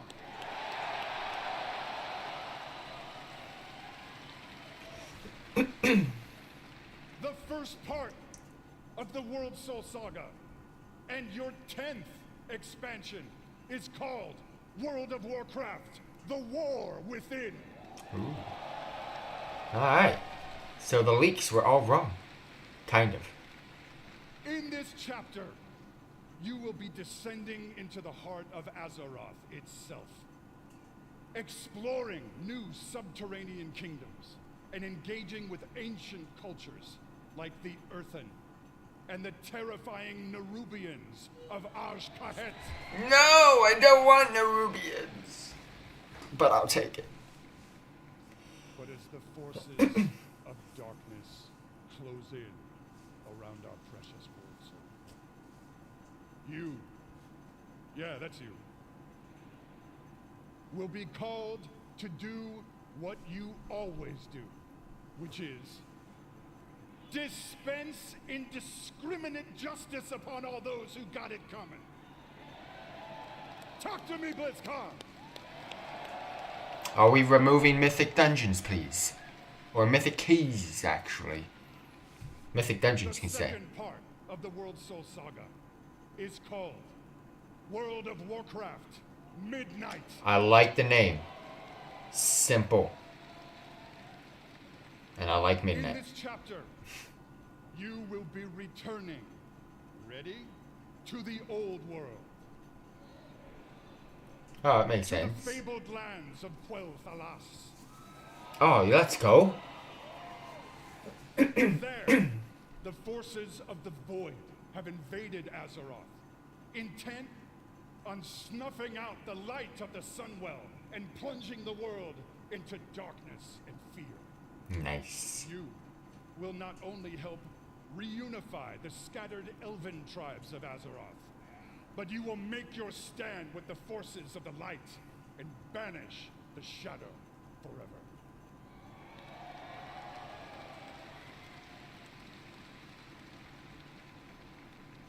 Of course, BlizzCon, it is Azeroth. Things may not go to plan. Things may just spiral wildly out of control, leading us to the third part of the World Soul Saga. World of Warcraft: The Last Titan. This is an interesting way of doing it. In this chapter, you will again be returning to the old world, this time to the wintry lands of Northrend. And there, at Ulduar, you will bear witness to the return of the Titans to Azeroth. And there, you will uncover a vast conspiracy. One that stretches throughout the history of the world. One that will challenge everything you think you know about the Titans, their intentions, and the true nature of Azeroth itself. In time, my friend, in time. And it's called Silithus. There you go.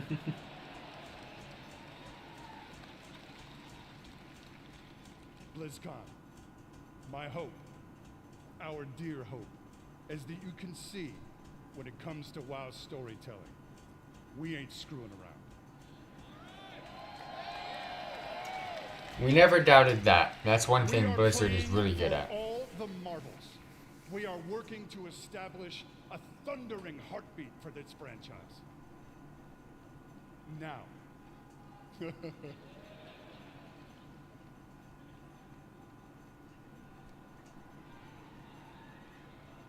Now, BlizzCon. Hearken to me. Always wanted to say that. Thank you. Whether you are a current player, and I'm going to bet that most of you are, or maybe you jumped off the WoW train a few expansions I've never ago, jumped off. No, no, now no. is the time to come home. I'm home. Yeah, I'm home. Now is the time to pull on your boots, pick up your broadsword or your favorite glowy staff, Yay. and get Glowy in this staffs. fight. Friends, Azeroth needs her defenders now more than ever. Now, in a few moments, we are going to give you a deeper look at the war within. But before we do that, I want to leave you with a little something to chew on. I want to remind you all that sometimes very epic things can begin with small, heartfelt moments. What you're about to see is one of those moments. Huh. And with that, BlizzCon. Proud defenders of Azeroth! Let the World Soul Saga begin! I don't know what to expect. Bro, where are these graphics coming from, bro? Are you kidding me? Is that a real person? No, it's not. You can tell. That is crazy. Imagine if World of Warcraft looked like this. Little grains of sand. Is that Anduin? Hey, he kind of looks like Anduin.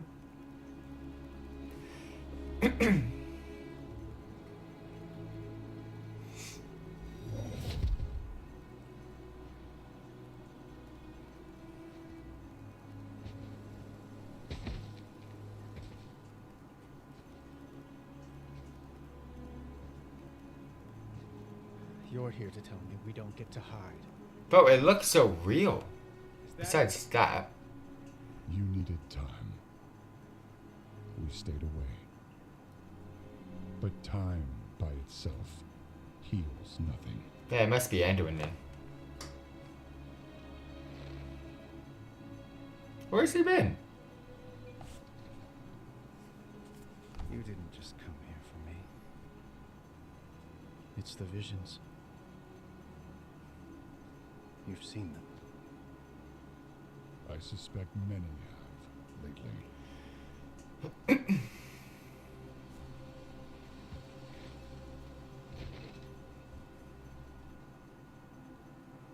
Look at this, dude, bro, the sand. That looks good. Someone is calling out from the heart of the world. Like a voice from a dream.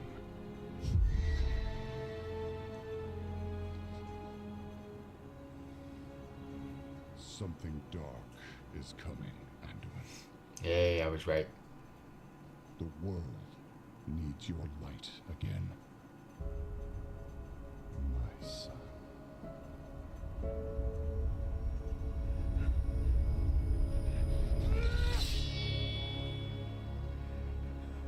I am not that person anymore. I have no light. Not after what I've seen. Not after what I've done.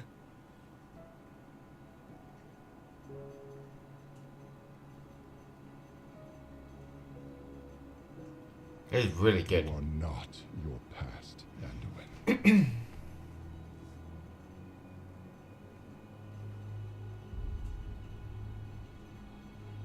I trust you.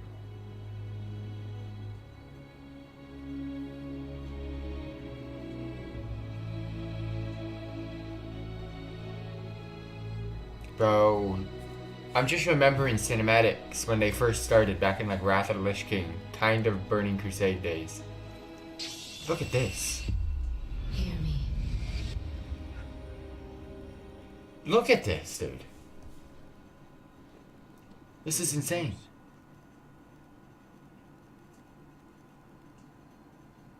Imagine if World of Warcraft looked like this, though. That'd bang. Look. Whatever's coming, I'll stand with you. Of course I will. But we were drawn here by the voice. Who is it, Thrall? Who's calling out to us? I'm not sure yet.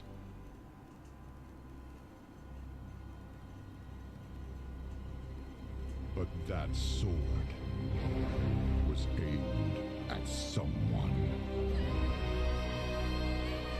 Oh shit, let's go!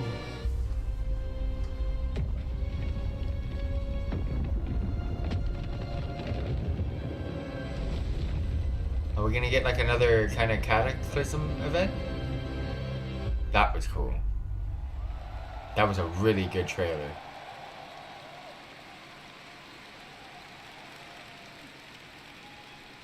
Oh, no more Chris! I guess we're not ignoring that sword anymore. I do have to say though, every time I see that cinematic, and I've seen it many times, it gets me right in my heart. It feels like a new beginning, and it feels like coming home. And we are so excited about where we are going. And now that you've seen or heard the overview for the World So Saga, let's talk about the war within. As we all gather and explore beneath the surface, we'll find an ancient Nerubian civilization. They will be led by someone we were first introduced to in Legion, Xal'atath, a harbinger of the Void. Oh, I don't like him. The Void brings destruction and darkness that threatens all light in our world. I just don't like the The creatures. last time we saw Xal'atath, she promised we would meet again. And it turns out she was right. And while Anduin, Thrall, and others share the same visions emanating from the heart of the world, some are seeing something quite different. Another cinematic?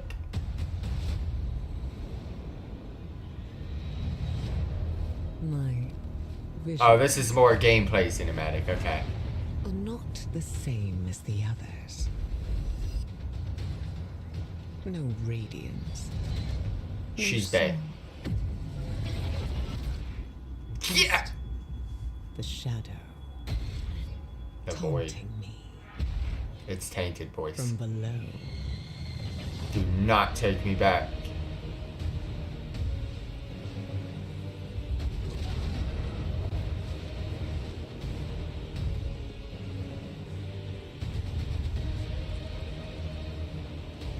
Bro, they've already got the work done, the layouts.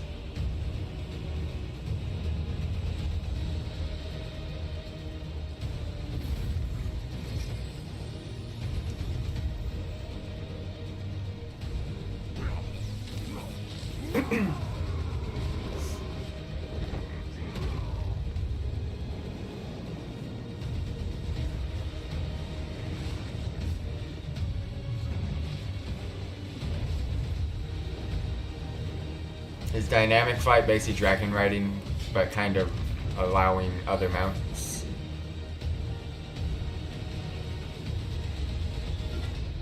Because we can't go back to flying anymore.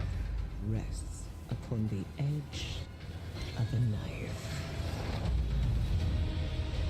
And our battle lies deep within. Who's she? If someone knows, let me know, because she got that get.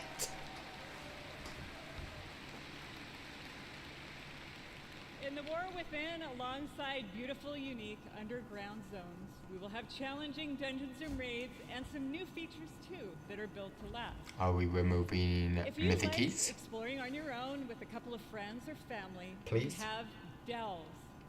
These are a variety of bite-sized experiences for 1 to 5 players. Oh, thank God it's one player. Endgame rewards. You may also find in your delve a familiar character who'd be willing to fight alongside you. And if you're like me and you have an obsession with alts, we have warbands. With this feature, you could treat all of your characters like family and share banks, reputations, transmogs. Hit him with it. Pah! Let's go. I can actually play an alt now. There's a purpose. We're also introducing a new layer of customization for your class specs with hero talents. You might want to take your character down the path of a Dark Ranger, let's say, or a Farseer, and more. That's cool. That's cool. Also, during your travels underground, you will meet the Earthen Dwarves, and you'll be able to unlock them as our new allied race. More dwarves. Woo. I mean, who doesn't love a dwarf? The facial hair options are spectacular. There's so much more to talk about, so please join the What Next panel that's coming up right after the opening ceremony right here. What I can tell you, though, is that the call to get into the fight to save our world will ring out when The War Within releases next year. Good. We got time. Oh, wow.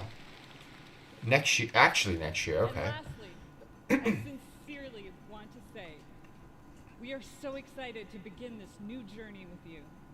And from our hearts to yours, thank you for bringing our world to life.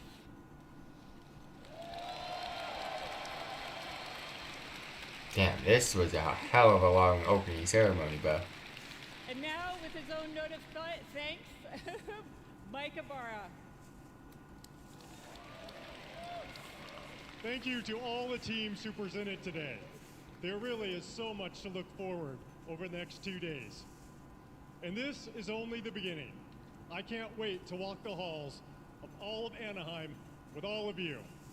It is truly a joy to be here with the Blizzard team and our players. BlizzCon, be great to each other and enjoy the show. Awesome.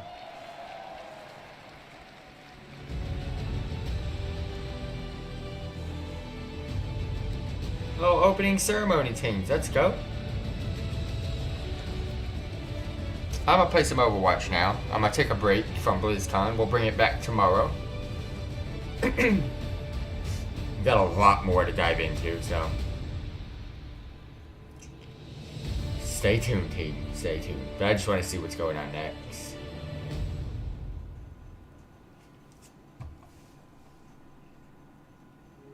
All right. 2023 would like to thank our partners. Xbox, power. Alright, what is next? I'm gonna see if I can just forward until we get to something different. This is just pre-content, and we've already seen all of this.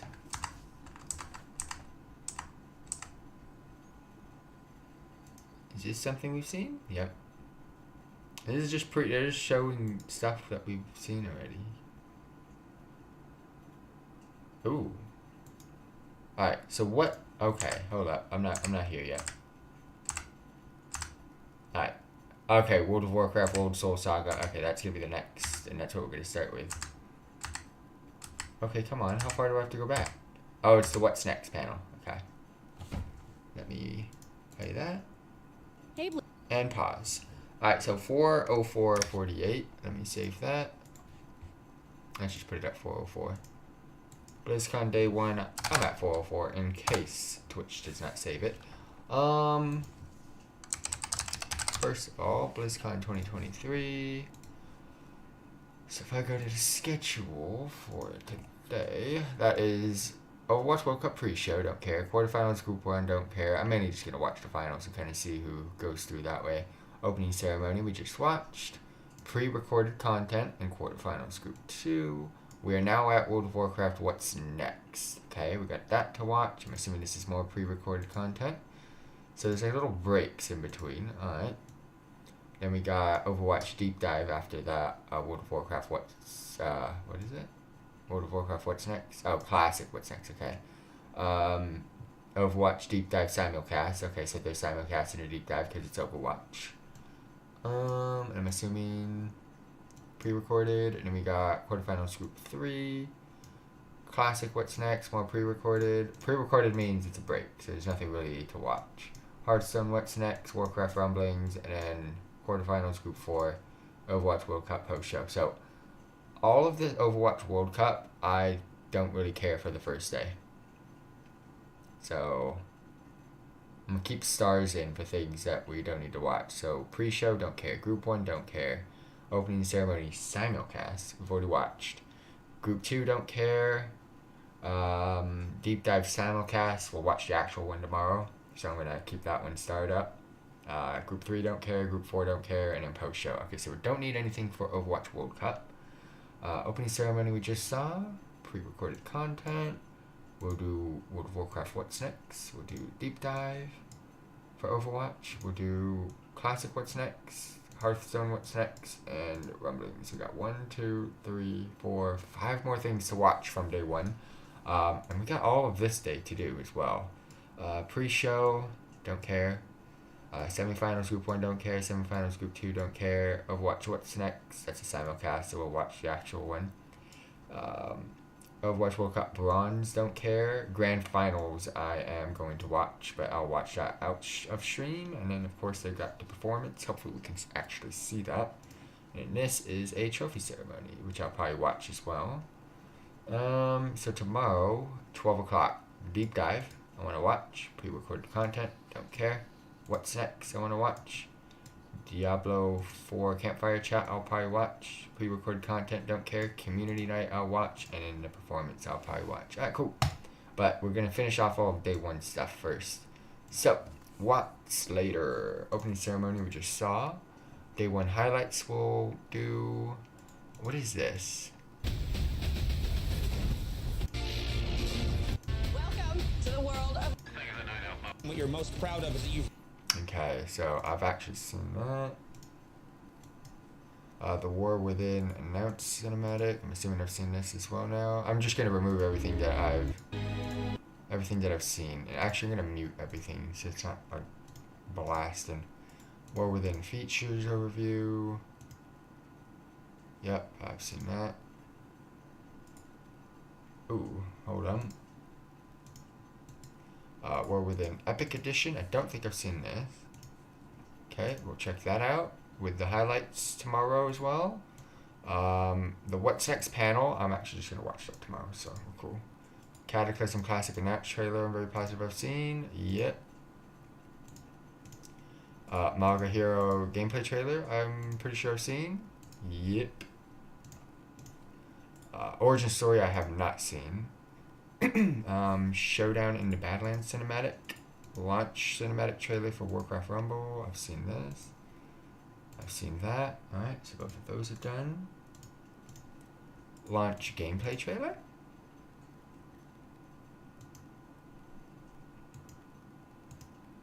Have I seen that?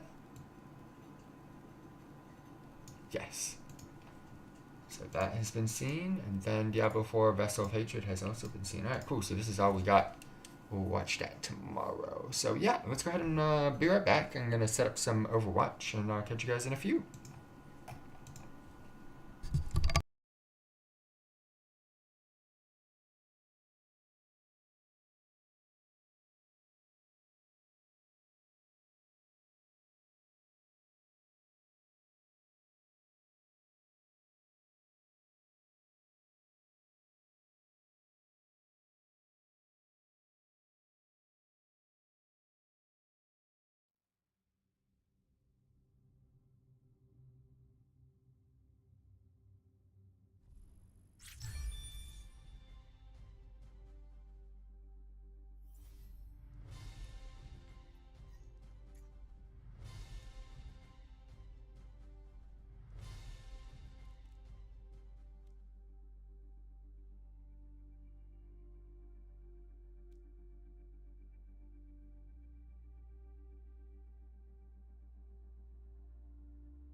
Alright, we're going to play some Overwatch for a little bit. We're not going to play for an uber long time, but we're going to get some gameplay done for the night.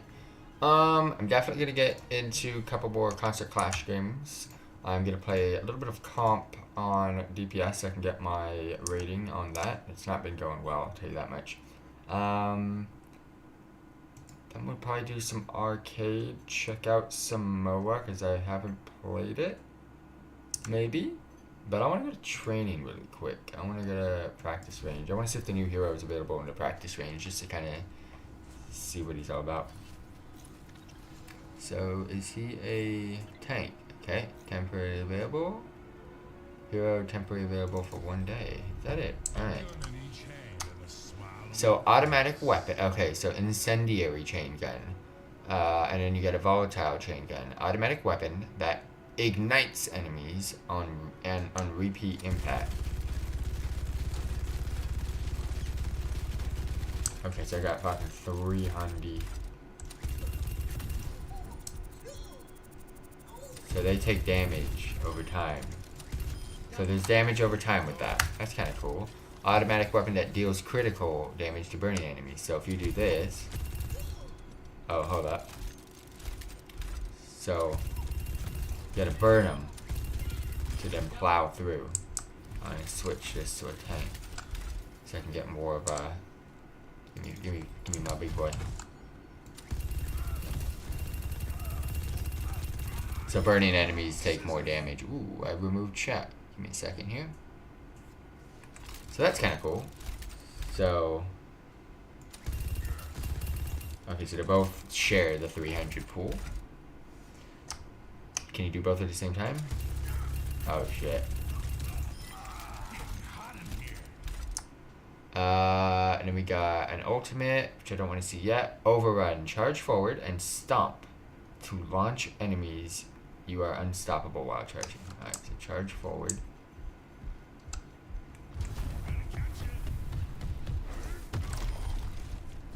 Oh. I initiate the stomp.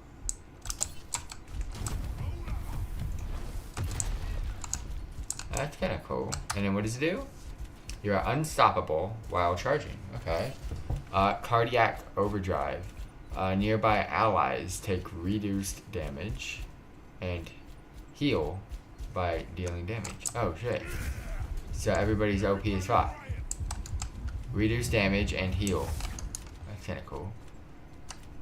So that has a cooldown of... So this has a cooldown of 6 seconds, and this has a cooldown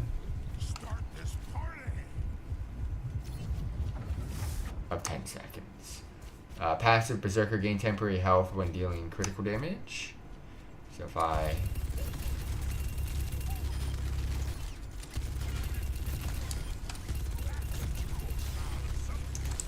assuming the max I can get is 50 extra health. Roll tank, okay, and then deploy a barrier that traps yourself and enemies. Gain unlimited ammo while it's inside. Okay, so let's try that. Wait, these guys.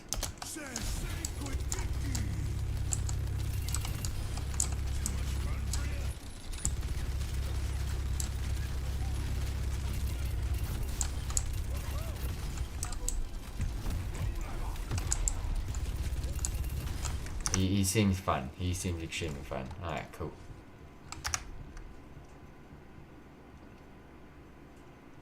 Let's do some arcade first with some Concert Clash. I want to play a couple rounds of this and then we'll do some comp, but I'll probably play some quick play if I can't. I can't get them in comp, so no, I'll probably play some quick play as well so I can play my little Samoan buddy.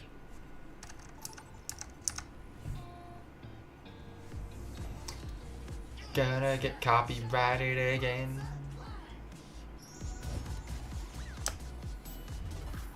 Alright, skip guys. I cannot continue to get copyrighted. Thank you. Oh, there's one idiot.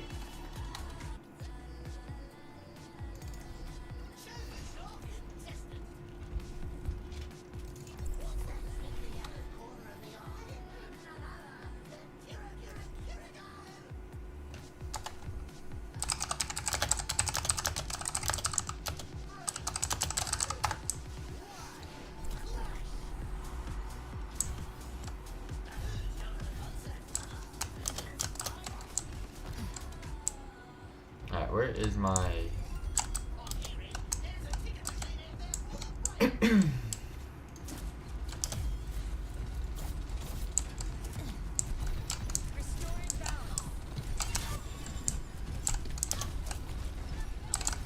What do they got? Do they play? Are they playing double heal? No, they're playing this. Ooh, they're playing no tank.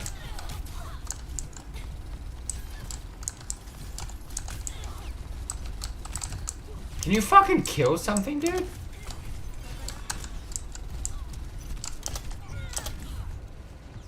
What the hell, man? Kill something.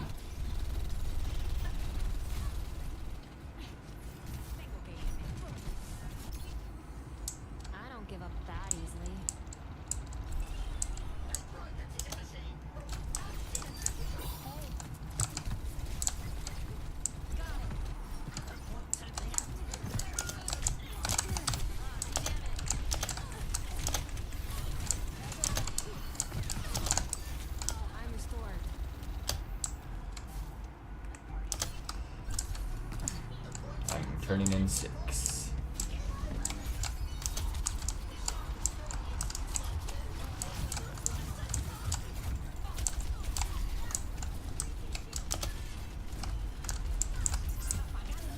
You left me.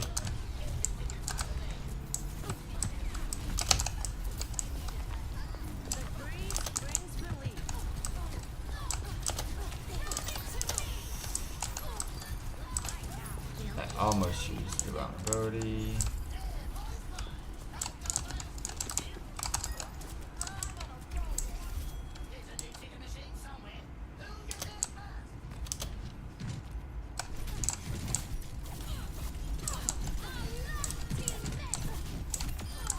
Shouldn't have put your head there. I'm with you. Group up with me.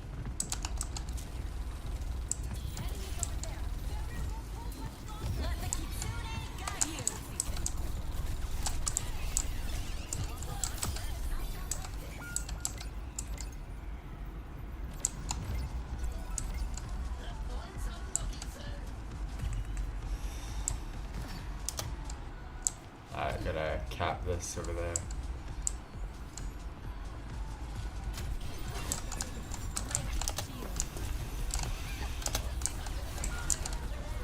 You just ate that. Oh fuck, they have a diva now.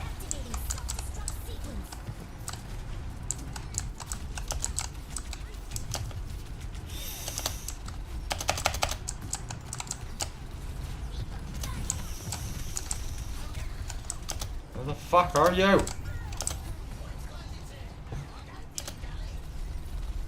Oh, she was on point the whole time. I was looking for bridge so I can get away.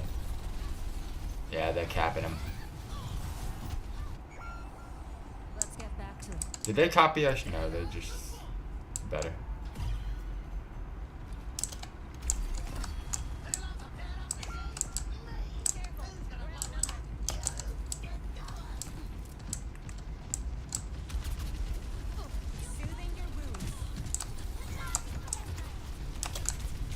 Diva, diva.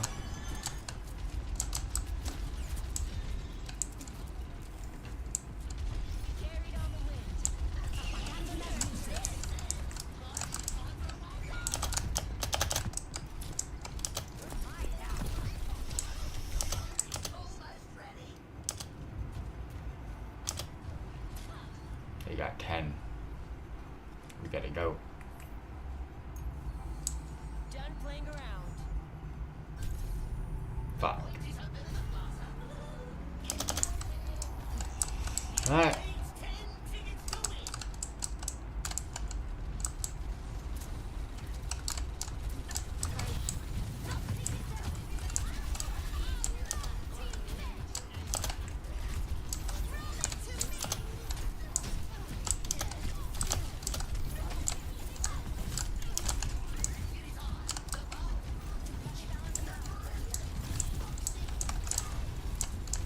I missed them so bad.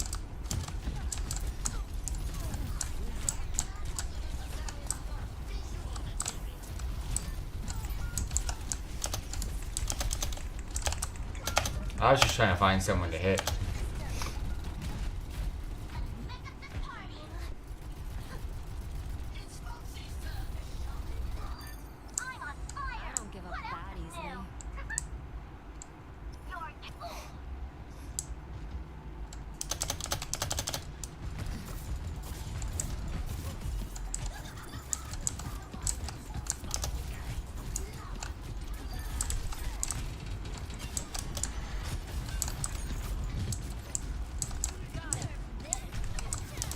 Fuck you. And Junkrats.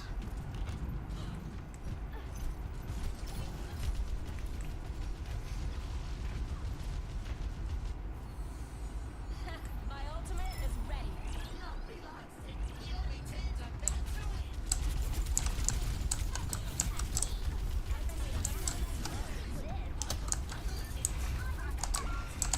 I mean, I avoided it. What the fuck's wrong with you two?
Bro, how do you fall for that every time?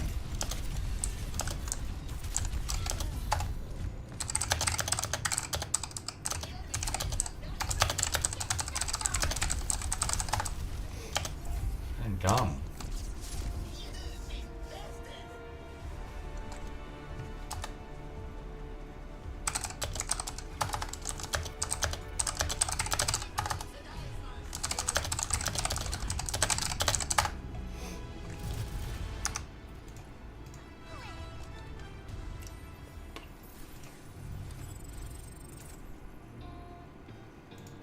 Oops.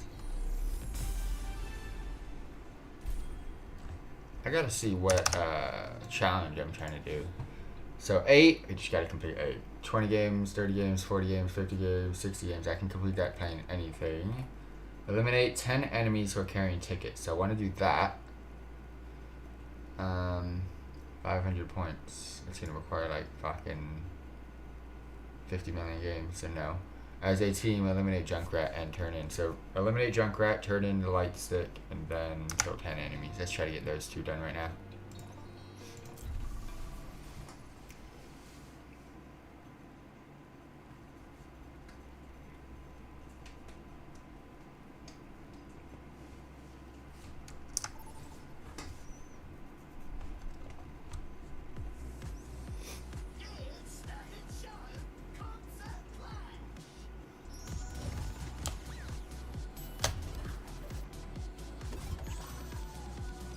People that don't skip this, thank God.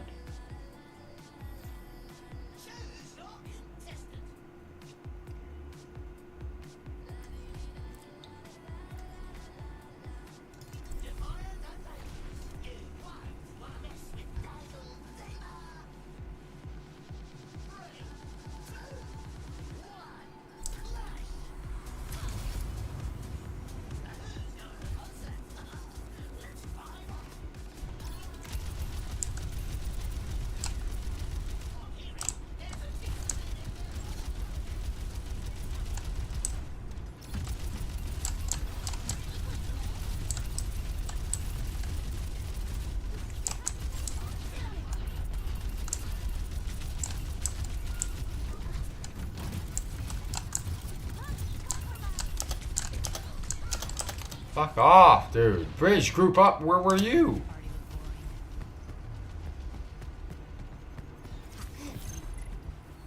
Engaging thrusters.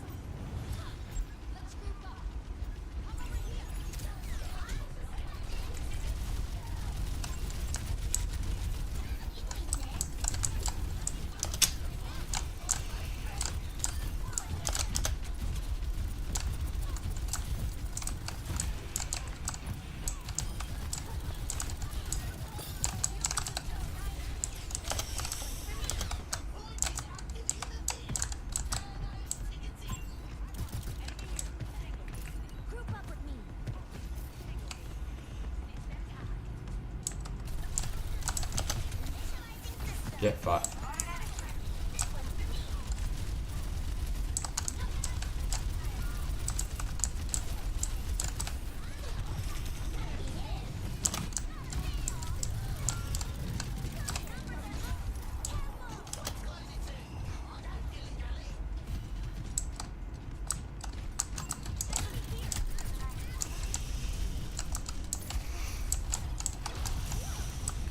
I'm not losing my shit.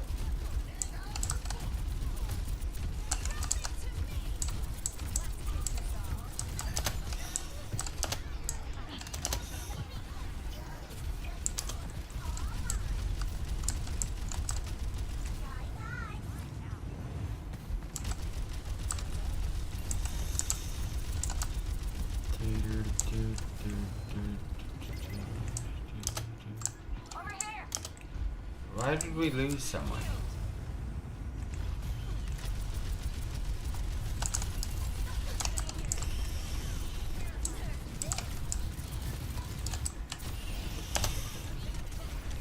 Fuck, I got hacked on that. How?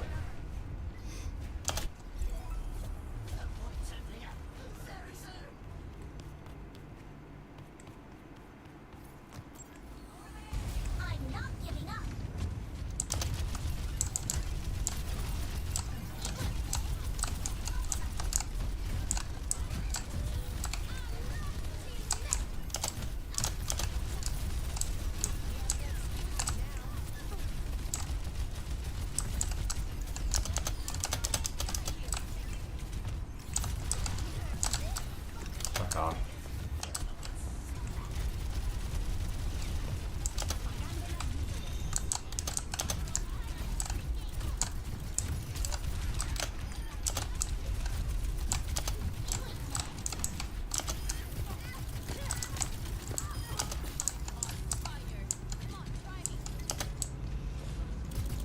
Fucking gather ticket.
We got 10 tickets.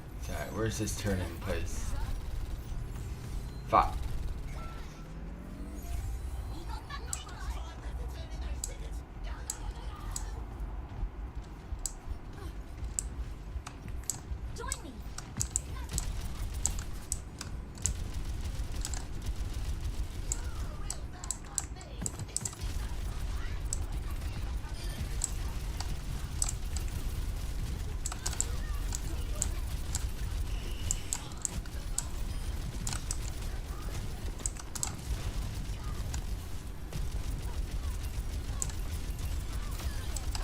Why?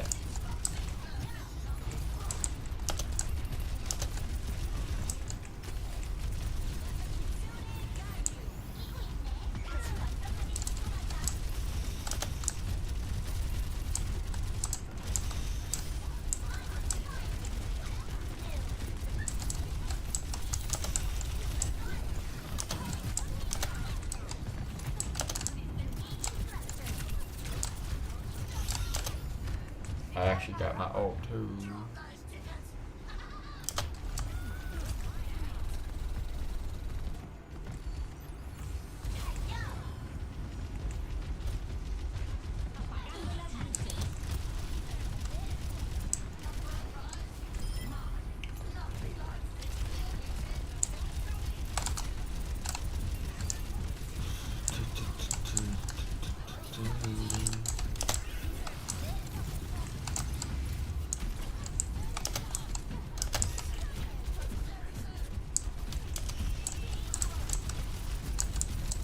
I'm not letting you go anywhere.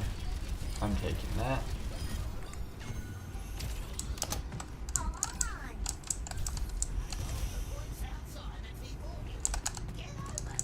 Come here, you fucking dickhead. Who cares about those? Take what we got.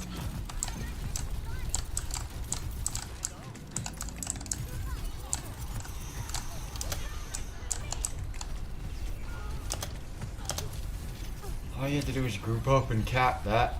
Now look, if that fucking diva to take care of.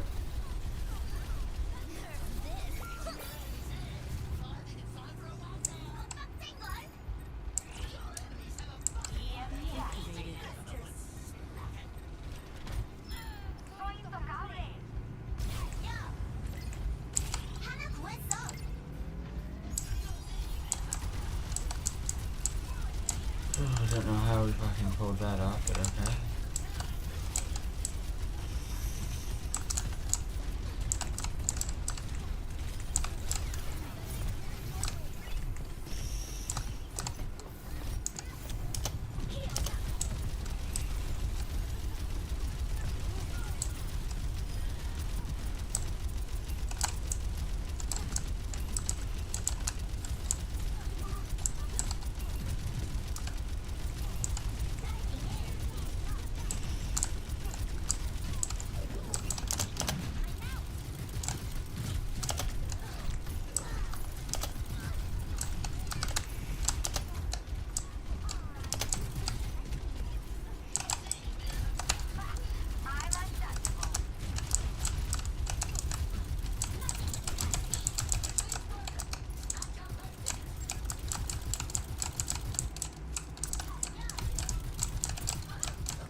Fucking trying to mech on top of him.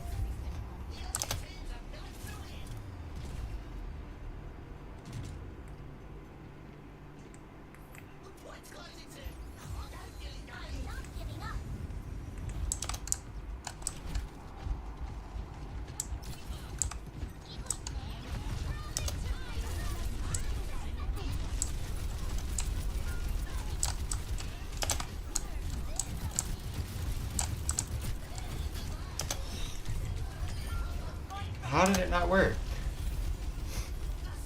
If you lose your fucking 5 tickets, you fucked us.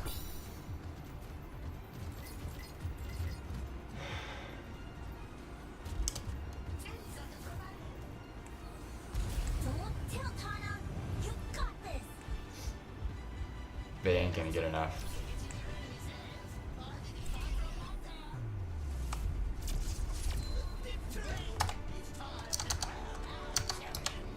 Woo! Gross.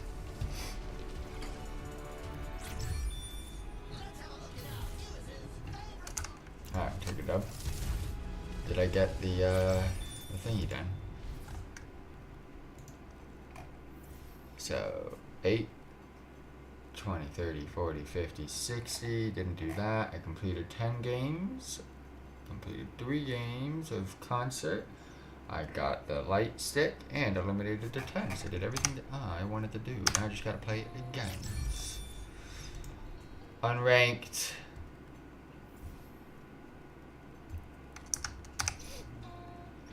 Alright. Y'all already know what we're gonna do. BlizzCon just got announced. We got a weekend to enjoy this so-called new hero. And he looks absolutely amazing. I love it. It reminds me of like Crash Bandicoot's Papu Papu if he was on steroids or something like that. He looks extremely fun to play. I'm here. I'm ready to go. We just got to get into a quick play game. But if you're wondering who I'm talking about, well, it's the boy himself. Let's go ahead and try out Mauga. Random fun favorites. I don't got one. But let's go ahead and check him out.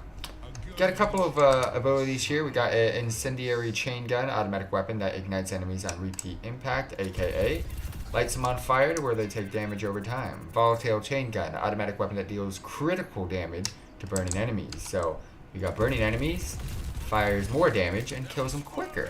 However, just a heads up, you can use both at the same time and just go plow. You've also got a overrun ability called which charges forward and stomp to launch enemies. You are unstoppable while charging, so a little bit of a charge, stomp, kapow. Damage, a little bit of a knock, easy peasy. Cardiac overdrive, nearby allies take reduced damage and heal by dealing damage. So go ahead and utilize that ability here. See a little bit of a circle. Anyone in that circle is going to be able to heal with the damage that they deal. And you'll also notice take less damage. So easy peasy. You get into Berserker passive, gain temporary health when dealing critical damage. So as you can see, my health is currently dwindling down. Go ahead and ignite, critical damage, ignite, critical damage, ignite, critical damage. We got it to 650, and 650, an extra 50 health is the highest you can go. And of course you got Cage Fight, deploy a barrier that traps yourself and enemies, gain unlimited ammo while inside. Well, you normally have 300 ammo, but you'll notice this, everybody's caged in, unlimited ammo to just go pew pew pew. So everything in sight is just pretty much getting melted. Very, very cool hero. Very, very cool abilities. I'm looking forward to seeing what he's got in store for us. But, yeah, catch you guys in game.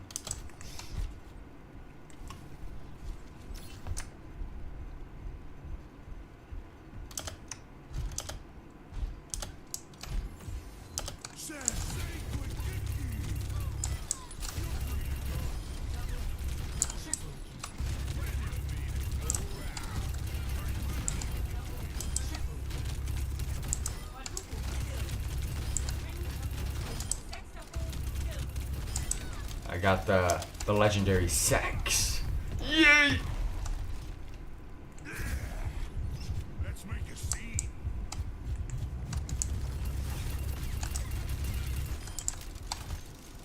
Y'all already know. This is gonna be fun.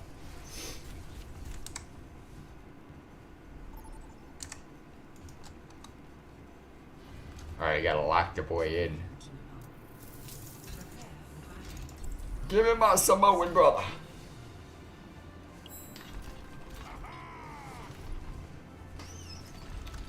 Yay.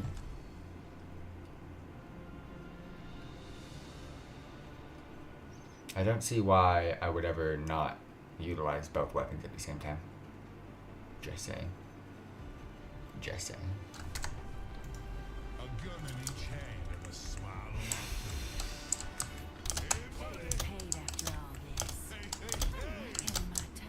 It's never boring around me. Aw, yeah. It's never boring around me. You guys gonna select something or what? Alright, fucking. I can 1v5 this.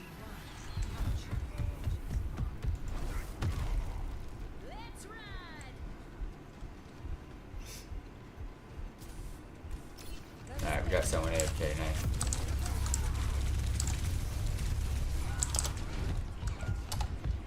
Thank you very much for being AFK.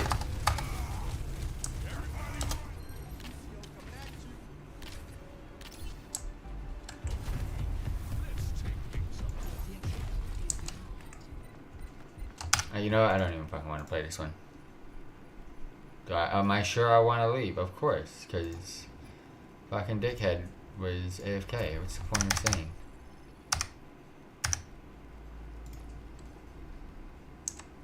I'm not going to stay for that. It's like a pointless game.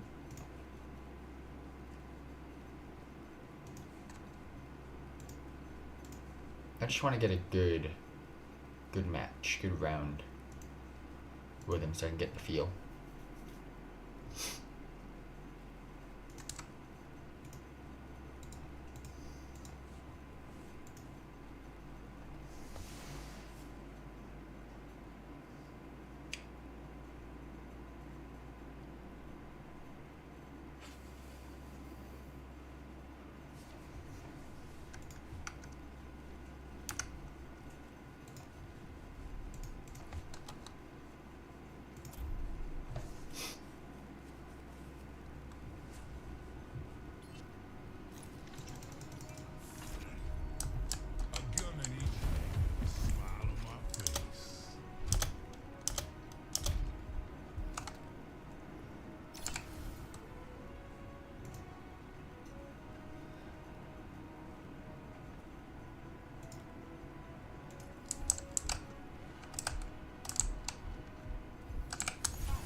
I can't even get them to go ignite.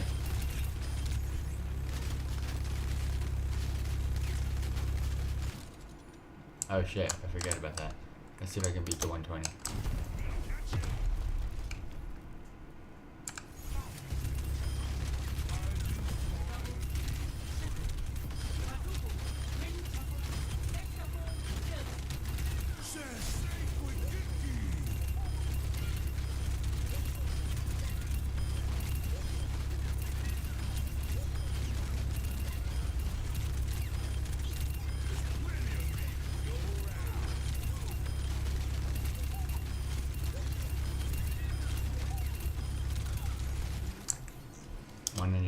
Ammo base in the sheets.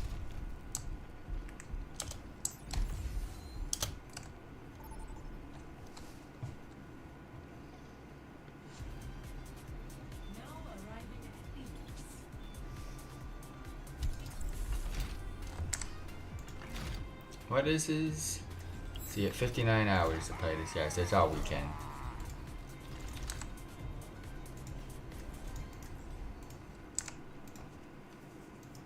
Alright, everybody's not AFK. Oh, bro, me and Bastion, the Railgun Kings. This is the Railgun Squad. A gun in each hand and a smile on my face. A peaceful reality is within our reach. I wish I could believe that. It's never boring around me. Maybe one day we go on missions in Mars. It's like these guys have never seen the Samoan bro before. Let's go. We are going this way. Yeah. Oh shit! I didn't know you can guide it. I thought it was a straight charge. Mobby. Reloaded. And get some nice knocky backs.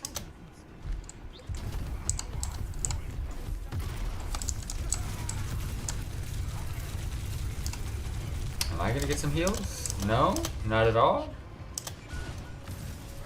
Where's my heals at?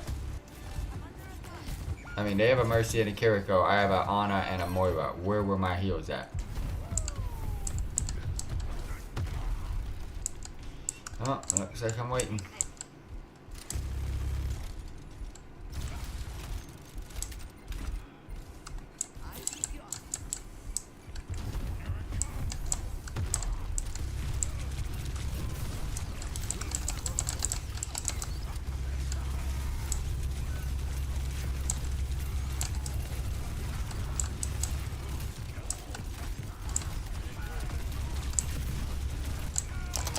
Oh, the heals.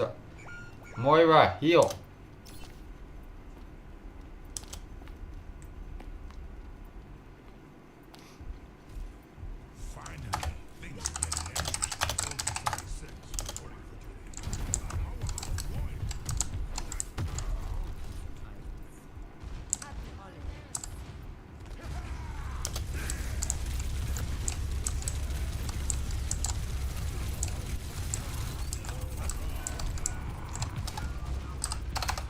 Serious? Alright. I gotta leave there.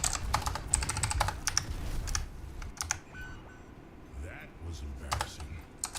This pointless. New fucking player. Bro, can I get a lobby with some decent humans? Like some humans with some sort of IQ, please.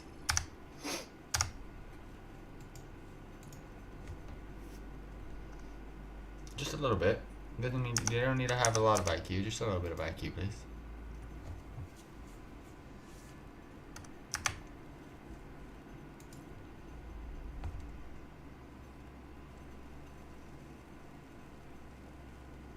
I just want one good game and we're done.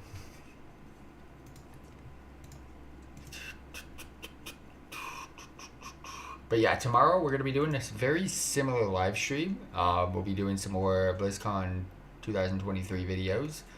And we will also play another game. I don't know what that game is yet, but we'll play another game.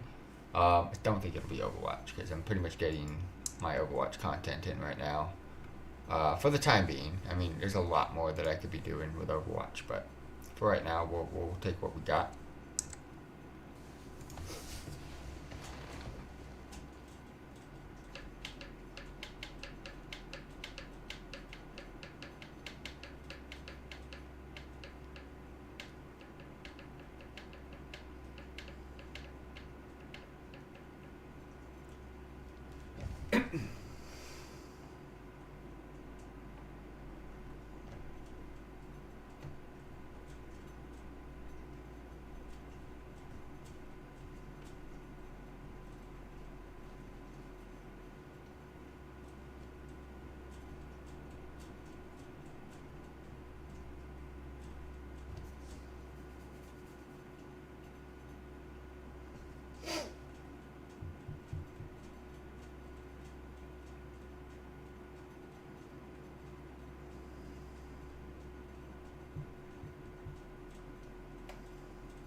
I feel this next one is gonna be the game. It's gonna be the one.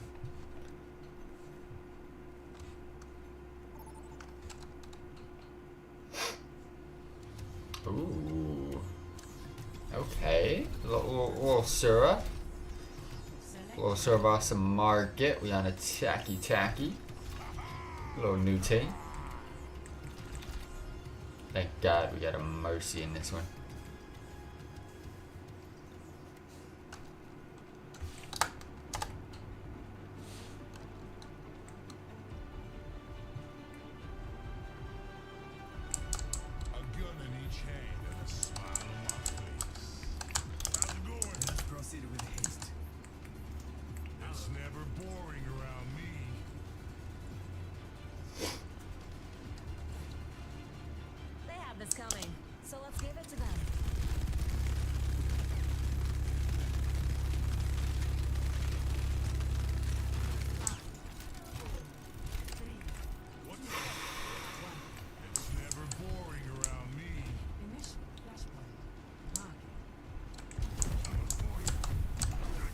Oh, we hop over vehicles, bro. We hop.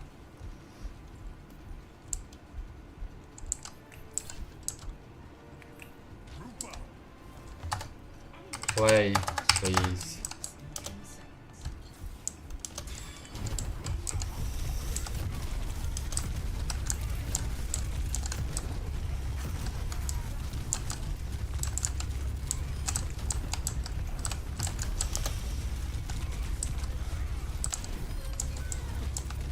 Fucking AFK, donkey. Bro, I'm so bad.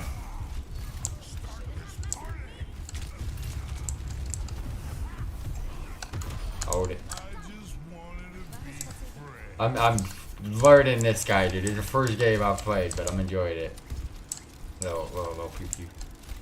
Alright, where they at?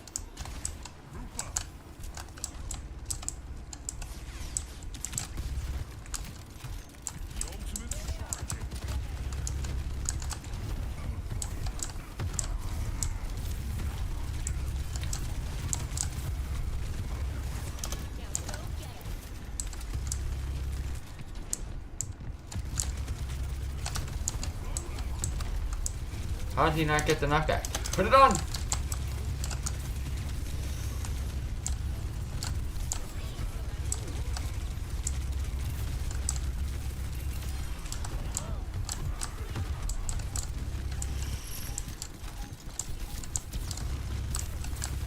Bro, why am I so bad with aiming?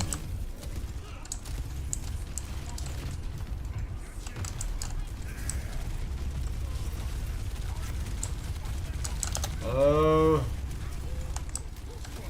Alright, where are we going? This way.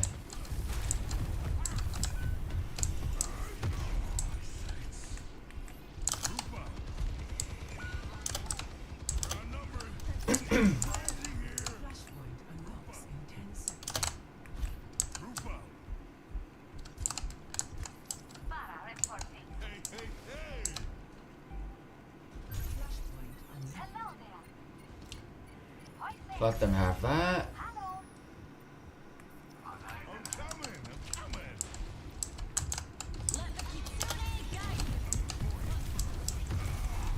A lot of shit and go.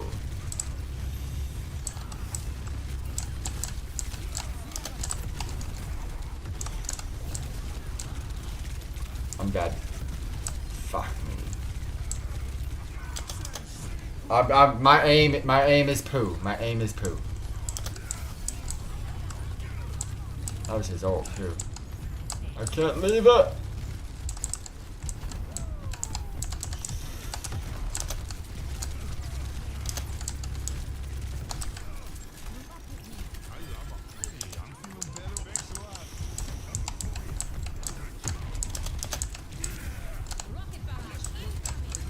Oh, that is so good for Farah. She deals damage and heals with the... Oh, that is such a good combo. Because it helps Farah stay alive. Nah, I need help. Alright, time to... I haven't even used my ult yet, bro.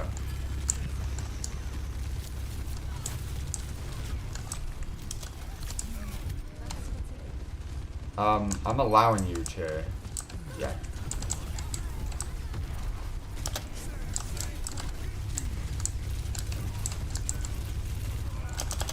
Well, you guys can't move.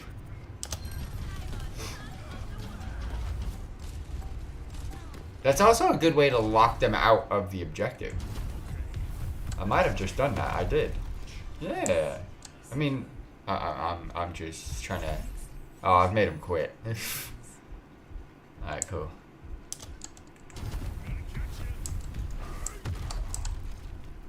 I like this hero so much. Again, give me that Crash Bandicoot flavor.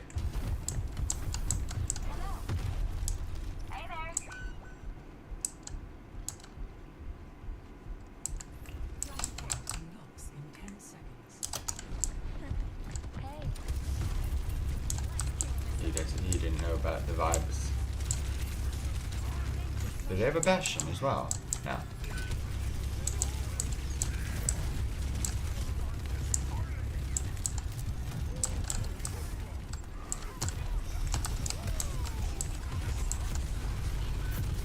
Hold it.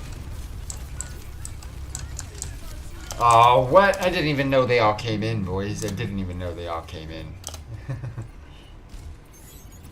Ah, that was my bad. I thought they were dipped.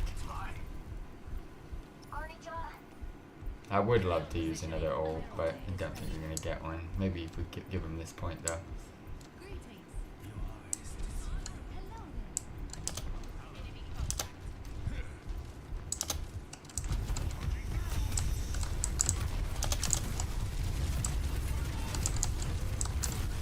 I'm dead. I just did that because you're unstoppable when you are ulting. I mean, when you're charging, you are unstoppable.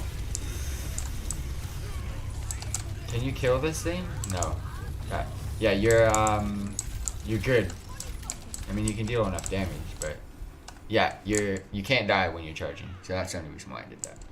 I was like, man, you shouldn't charge out.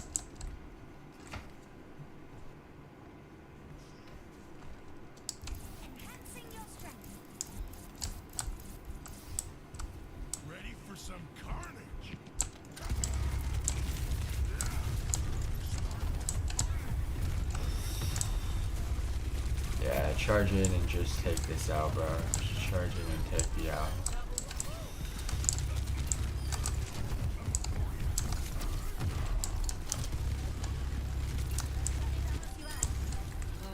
Yes! 3-0!